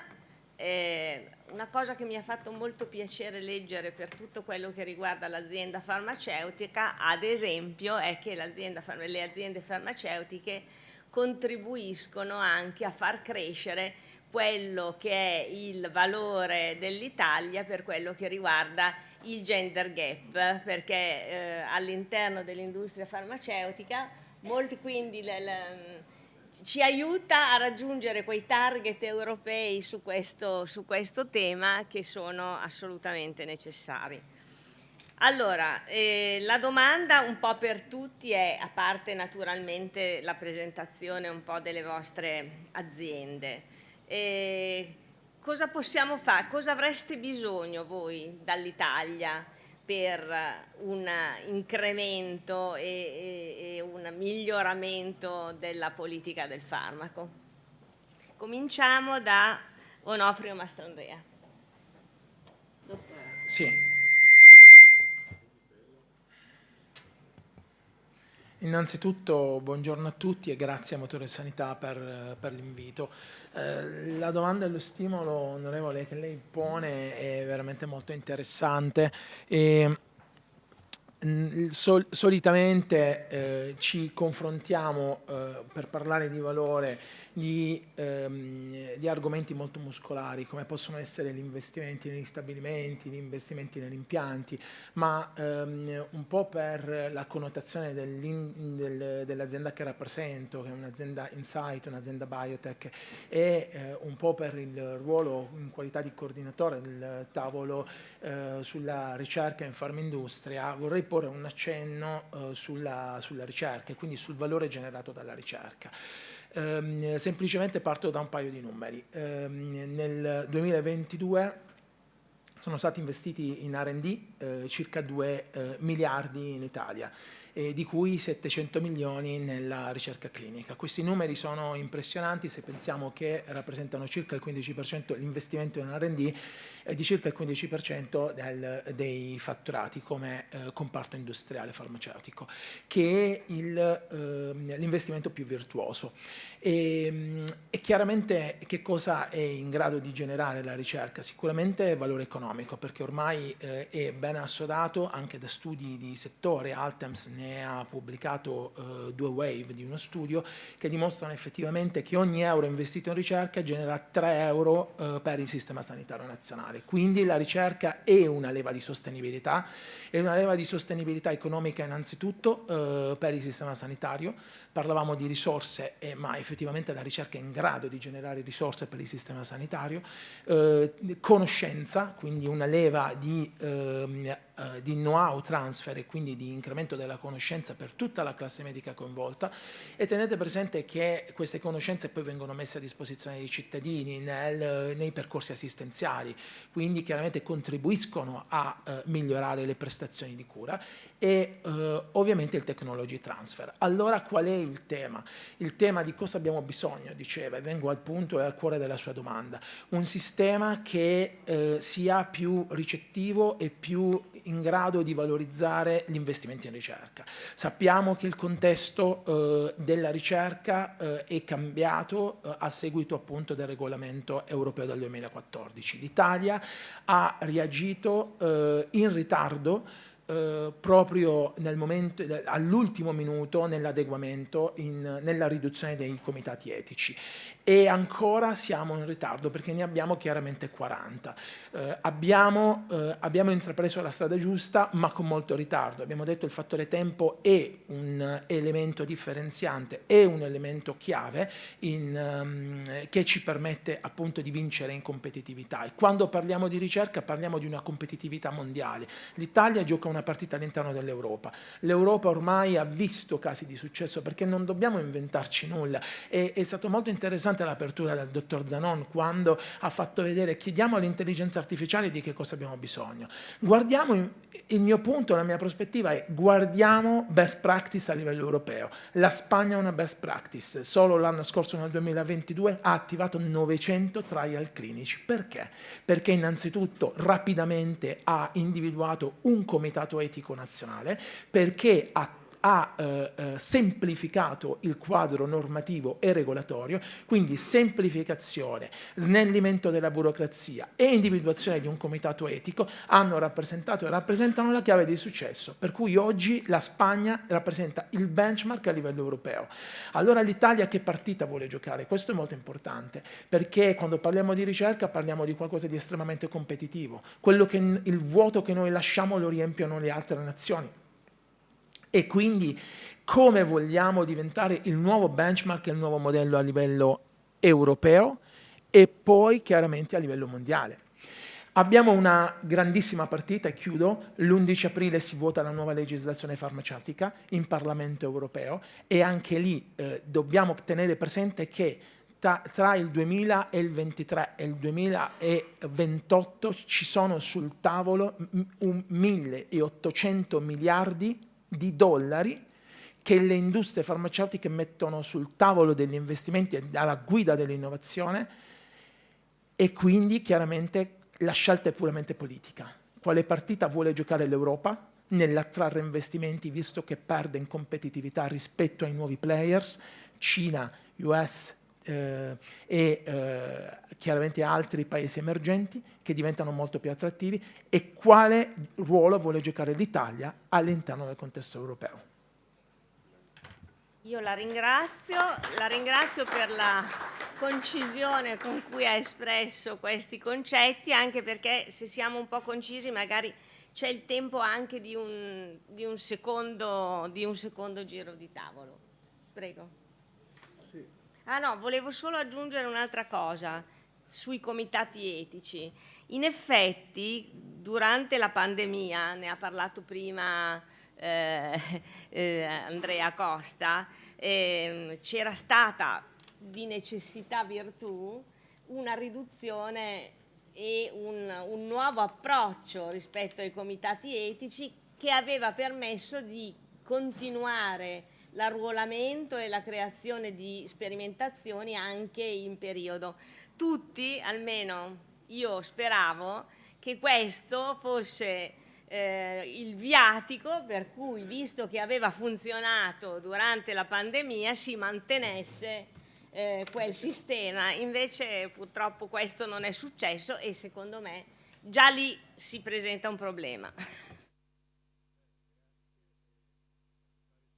Dette cose molto importanti, alla fine si richiede alle istituzioni una vicinanza al mondo dell'industria farmaceutica, la capacità di ascolto, di intervenire, di essere rapida, pronta, ad esempio sicuramente su trials clinici, ma anche sulla capacità di modificare i propri comportamenti di gestione della spesa farmaceutica, quando a volte, mi riferisco ad esempio a quello che riguarda gli acquisti per nome e per conto, la distribuzione diretta, quando questi cambiamenti poi non incidono molto sulla spesa, ma possono favorire sia il cittadino sia la stessa impresa produttrice. E poi credo che ci siano anche aspetti di vicinanza proprio relativi agli atti, alla formazione. La mia esperienza è quella legata ad una regione. A volte ad impedire l'investimento sono persino atti amministrativi di tipo urbanistico che rimangono fermi per tempi lunghissimi, o a volte ad essere un ostacolo dell'investimento è la capacità che dovremmo avere, anche utilizzando fondi europei, di essere vicino ad un'azienda che investe, non perché per l'industria farmaceutica questo faccia la differenza nella sostanza, ma perché è un atto di partenariato, appunto, a cui giustamente le industrie sono sensibili. A lei la parola. È tutto corretto. Io partirei proprio da quello che hai detto, diciamo così, hai usato molte volte il termine investimento. Allora, questo è molto particolare perché noi veniamo visti come un costo, noi generiamo un costo per l'opinione pubblica. Nella realtà dei fatti noi invece siamo un motore di investimento. E questo è, secondo me, il primo passo che noi dobbiamo cogliere per trovare una collaborazione tra istituzioni e aziende, ma soprattutto per fare qualcosa che possa essere di costruttivo per i pazienti, per i cittadini, perché poi siamo allo stesso modo utenti e osservatori di questo nostro sistema sanitario nazionale. Allora, essere considerati un investimento perché, lo diceva prima anche il collega, no? Ha dato lo studio di questo moltiplicatore. Recentemente c'era un'altra analisi del Censis che ci dice che €1 investito in sanità produce 2 euro di ricchezza per quel paese. Che cosa c'è dietro questo? C'è il fatto di poter vedere tutte le nuove tecnologie sanitarie come un fattore di aumento della produzione del paese, di aumento di quello che viene considerato, secondo gli anglosassoni, no, il capitale umano, cioè io riesco ad avere persone che producono, che in piena onestà intellettuale consumano. Allora questo è il concetto e dietro questo concetto ci deve essere necessariamente una collaborazione, no? Che non c'è. Noi oggi ci confrontiamo, pensiamo soltanto, no, che addirittura per quanto riguarda alcune tematiche si è inventata la parola del dialogo competitivo, che è una cosa un po', come dire, assurda, no? Ma il confronto tra le aziende e le istituzioni deve essere, secondo me, scavalcato da un dialogo dove noi riusciamo in qualche maniera anche a essere contributori. Immaginiamo che cosa possa significare per il nostro Paese accelerare, quello che dicevi anche tu prima, no? I tempi di accesso alle cure. Se io accelero quei tempi di accesso, io metto una chiave di non ritorno sul fatto di poter risolvere determinate patologie, di poter agire con tutte le innovazioni tecnologiche su questi punti. Su questo diventa fondamentale poi il tema del tempo, no? Noi più volte ci parliamo anche addosso, anche a Farmindustria, sui tempi lunghi d'accesso, ma i tempi lunghi d'accesso sono un qualche cosa che è un pezzo di tutto il resto, perché il resto, come diceva prima appunto Enrico Rossi, pensiamo anche ai meccanismi di distribuzione, no? Immaginiamo che cosa possa significare per un paziente cronico girare sotto casa a prendere un po' dei suoi farmaci, poi deve andare all'ospedale a prenderne altri, poi però deve andare anche alla ASL territoriale a prenderne altri ancora. Non è equo. Però quei farmaci sono disponibili. Questo significa che la cosa che manca, secondo me, è mettersi nel punto di prospettiva del paziente. Noi dobbiamo lavorare affinché ci sia convergenza sul misurare tutte le tecnologie sanitarie sugli esiti che portano all'organizzazione e gli esiti che portano al paziente. Immaginate, anni fa è stato pubblicato, con questo concludo, un'analisi molto interessante di Cuvia, questa è fatta molto bene, che praticamente andava a riosservare tutti quanti i dossier di prezzo e rimborso presentati negli ultimi 10 anni per andare a vedere quali di questi avesse potuto avere l'innovatività. L'innovatività è quel bollino, no? Che dà un fast track al farmaco, ma che dà anche un riconoscimento all'azienda per gli investimenti che ha sostenuto.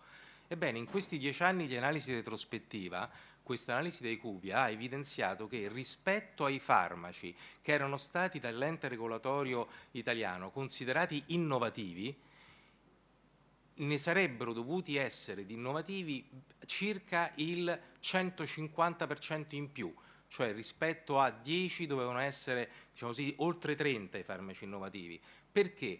Perché si andava ad applicare un principio che in Italia non c'è ancora, speriamo che la nuova AIFA lo traguardi, ma l'onorevole sa che poi lì sono discorsi abbastanza complessi, che è quello di osservare tutti gli studi clinici dalla prospettiva del paziente, andando a vedere per il paziente che cosa quale potesse essere il gain, il guadagno nella sua vita. E queste sono misure che oggi non abbiamo, quindi quello che io chiedo è dialogo invece che confronto, quindi la possibilità anche di essere ascoltati, che non significa che poi le decisioni le prende l'azienda, ma quantomeno ci si parla su questo, e soprattutto questa considerazione che siamo alleati per un senso di investire nel nostro Paese sulla salute di tutti quanti per migliorarla, quindi non essere più considerati un costo.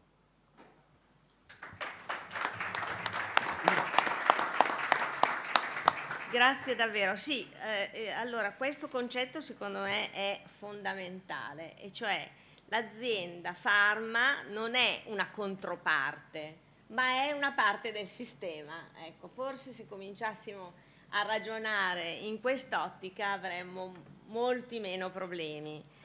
Do la parola adesso a Umberto Comberiati, che è l'amministratore delegato di Teva Italia, ma è qui anche in veste di vicepresidente di Teva Italia, ma è anche vicepresidente di Eguaglia. Allora, sappiamo che grazie all'introduzione dei generici, il punto focale, io mi metto dalla parte del paziente, è che molti farmaci possono essere messi nella disponibilità del paziente, anche farmaci che prima non erano nella sua disponibilità per la sua cura. Che cosa vi aspettate? Ha già illustrato abbastanza bene il precedente oratore. Cosa vi aspettate, ad esempio, voi dalla riforma dell'AIFA? Perché molti dei problemi vengono anche da lì. Come pensate? Cosa pensate che possa essere la soluzione di questi problemi? Allora, più che soluzioni, noi possiamo, intanto buongiorno e grazie per l'invito, parlare di proposte. Positivamente mi tocca sottolineare come il dialogo ci sia e la volontà di dialogo ci sia, quindi l'auspicio è che continui e che diventi sempre più fattivo. Prima si parlava di partnership, costi, investimenti. Ho il punto privilegiato di rappresentare un'azienda che ha, diciamo, una natura sia innovativa, quindi con una forte vocazione sulla ricerca e sviluppo, che è una parte produttiva altrettanto importante per quel che riguarda i farmaci maturi poi equivalenti. E sentivo anche parlare poi dell'importanza del cittadino. Bene, non può che essere una partnership e un dialogo, perché se non introducessimo farmaci equivalenti piuttosto che biosimilari sul mercato, non si libererebbero poi quelle risorse che sono fondamentali per andare a supportare l'innovazione. Questo è un qualcosa nella quale crediamo fortissimamente, perché vogliamo che l'innovazione venga in Italia premiata. Parto da quelle che sono state le parole prima del dottor Costa, diceva il nostro compito qual è? Il nostro compito è investire e poi lavorare col pubblico per creare le condizioni migliori. E su questo voglio fare un piccolissimo riferimento anche numerico, partendo, e lo ringrazio, da quello che il dottor Zanon ci ha mostrato questa mattina.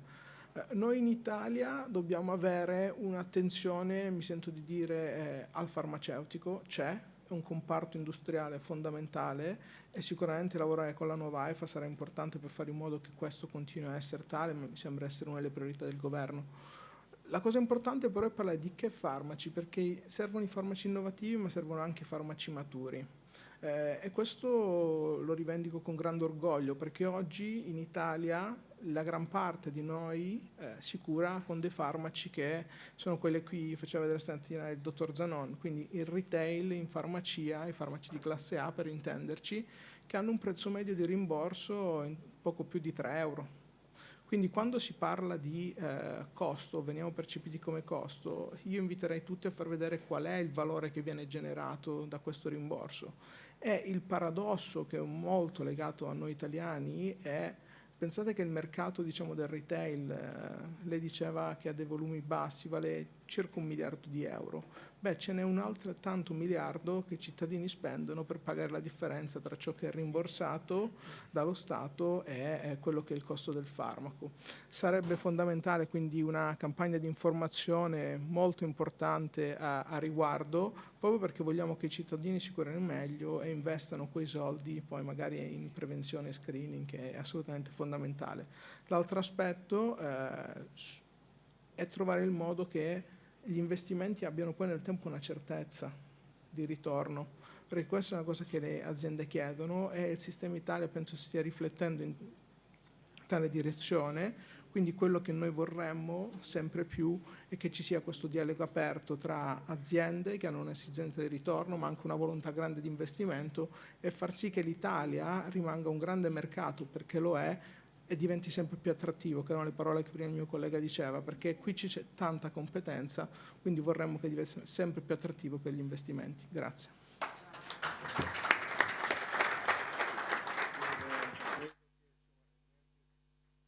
Sì, mi presento, io sono Maurizio Manno, sono un ex docente di medicina del lavoro di questo Ateneo. Diamo il microfono. Buongiorno, scusate questo intervento un po' irrituale. Sono Maurizio Manno, sono un ex docente dell'Università di Padova e della Federico II di Napoli, però sono qui oggi con altri colleghi come rappresentante di Sanitari per Gaza Veneto. Forse voi sapete che è una rete nazionale che si è costituita spontaneamente, una rete indipendente e apartitica a sostegno e in difesa dei sanitari della popolazione civile di Gaza, che è nelle condizioni che tutti voi conoscete. Bene, il motivo di questo intervento, ripeto, irrituale, è quello di consegnare una lettera al dottor Comberiati, che è l'amministratore delegato di Teva Italia.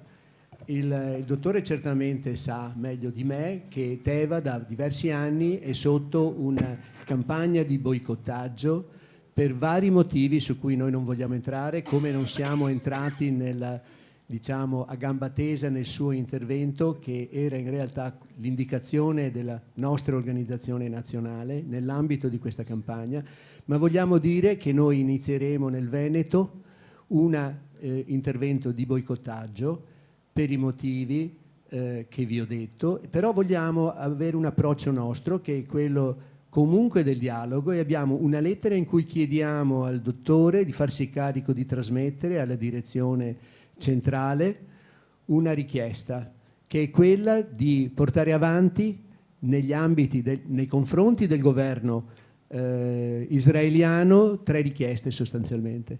Quella di un cessate il fuoco immediato e permanente, quella di aprire i canali umanitari attualmente in corsa. Voi sapete che ci sono migliaia di camion con incubatori per neonati bloccati come strumenti di guerra, e queste cose che ci fanno vergognare di appartenere all'umanità. Io aggiungo che questa è una cosa veramente sorprendente, che parta da un popolo, mi permette un'aggiunta mia estemporanea, che ha, come dire, l'onere, il bagaglio, la responsabilità di portare i valori successivi all'Olocausto. Questa è una cosa di cui non mi do pace, cioè siamo alla fine dell'umanità. Bene, noi abbiamo questa lettera, la consegniamo e speriamo che questa cosa possa aprire un percorso per far guadagnare a Teva quel credito etico internazionale che temo abbia perso. Questa è la lettera. Grazie. Allora, intanto ringrazio perché tutte le testimonianze sono le benvenute in questo nostro incontro di Motore Sanità. Ringrazio il dottor Comberiati di aver preso la lettera. Posso? Certo. Intanto la ringrazio per i modi ovviamente cordiali e civili. Abbiamo tantissimo rispetto della pluralità di vedute, quindi accetto la lettera, la leggerò con attenzione, quindi grazie. Bene, possiamo proseguire. Grazie mille per i modi, e Motore Sanità è a disposizione, come avete visto questa mattina, per tutte le questioni e tutte le cause giuste. Grazie mille. Bene, allora ritorniamo all'argomento. Io credo, prima di dare la parola al dottor Viganò, di poter dire che gli interventi, le suggestioni che sono venute da questo dibattito mi pare indicano un punto, no? Passare da una politica di contrapposizione tra istituzioni e industria del settore, anche un po' ideologica, l'industria in qualche modo vista come un fenomeno che mira al profitto, giustamente, ma solo al profitto, e da un'idea di competizione, come è stato aggiunto, collaborativa. Gli ossimori sono piuttosto frequenti, insomma, nella politica italiana, ad una politica che io credo chiaramente dovrebbe essere di partenariato. Ecco, il partenariato comporta la lealtà, comporta la correttezza, comporta il riconoscimento specifico dei ruoli anche che sono necessariamente ruoli diversi. Ecco, io volevo chiederle cosa pensa su questo, e poi ho una domanda particolare. Noi temevamo che farmaci biotecnologici, farmaci biologici avrebbero sfondato tutti i bilanci della sanità. Non è successo questo, anzi adesso le previsioni sono opposte persino. Come diceva nella sua relazione il dottor Zanon, in Italia non solo ormai si usano ampiamente farmaci biosimilari, ma nel prossimo futuro ci sarà una caduta dei brevetti piuttosto consistente, e quindi si libereranno altre risorse che potranno essere usate per l'innovazione. Come vedete voi questo fenomeno e come pensate che debba essere gestito in Italia? Ma allora inizio, io sono Federico Vigano, grazie dell'invito. Qua rappresento Asobiotech, sono anche country manager di Vertex, che è un'azienda biotecnologica. Noi lo vediamo favorevolmente, nel senso che fa parte di un meccanismo, di un ecosistema naturale, nel senso che si è parlato molto del problema del finanziamento dell'innovazione, che sta a cuore a tutta l'industria farmaceutica e anche alle associazioni di categoria, ma è chiaro che non ci può essere una sostenibilità del finanziamento all'innovazione senza l'utilizzo di questi strumenti. Quindi è una questione di ricambio fisiologico. Quindi esiste una protezione brevettuale per i prodotti biotecnologici e non biotecnologici, su cui noi ci battiamo chiaramente, ed è legato poi a quello che voglio dire dopo sul, diciamo, la politica industriale legata alle biotecnologie. Ciò non toglie che al termine del brevetto sia importante fare in modo che sia l'uptake dei farmaci biosimilari o in generale, diciamo,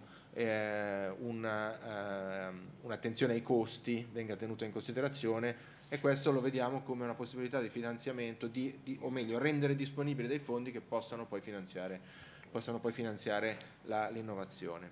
E questo è molto importante. Noi al nostro interno abbiamo le due anime, quindi quella un po' come Teva, quella dell'innovazione, ma anche quella della parte biosimilare. Volevo dire due parole sul sistema delle biotech in Italia e in Europa. È un settore strategico per l'Europa, è uscito adesso un documento che si chiama Building the Future with Nature della Comunità Europea, quindi che analizza proprio il sistema biotecnologico. È un ecosistema, un mercato che vale nel mondo più o meno un trilione di euro, valeva 750 milioni nel 2021, cresce del 18% all'anno, quindi più o meno siamo arrivati intorno a 1 trilione. Quindi questa è, diciamo, la grandezza del mercato a livello globale. Gli Stati Uniti la fanno da padrone, e insieme all'Europa e la Cina che è in una fase di crescita. Allora, l'Italia ha un investimento delle aziende biotecnologiche di circa 1,7 miliardi all'anno. Investimento che sicuramente nel futuro potrebbe crescere.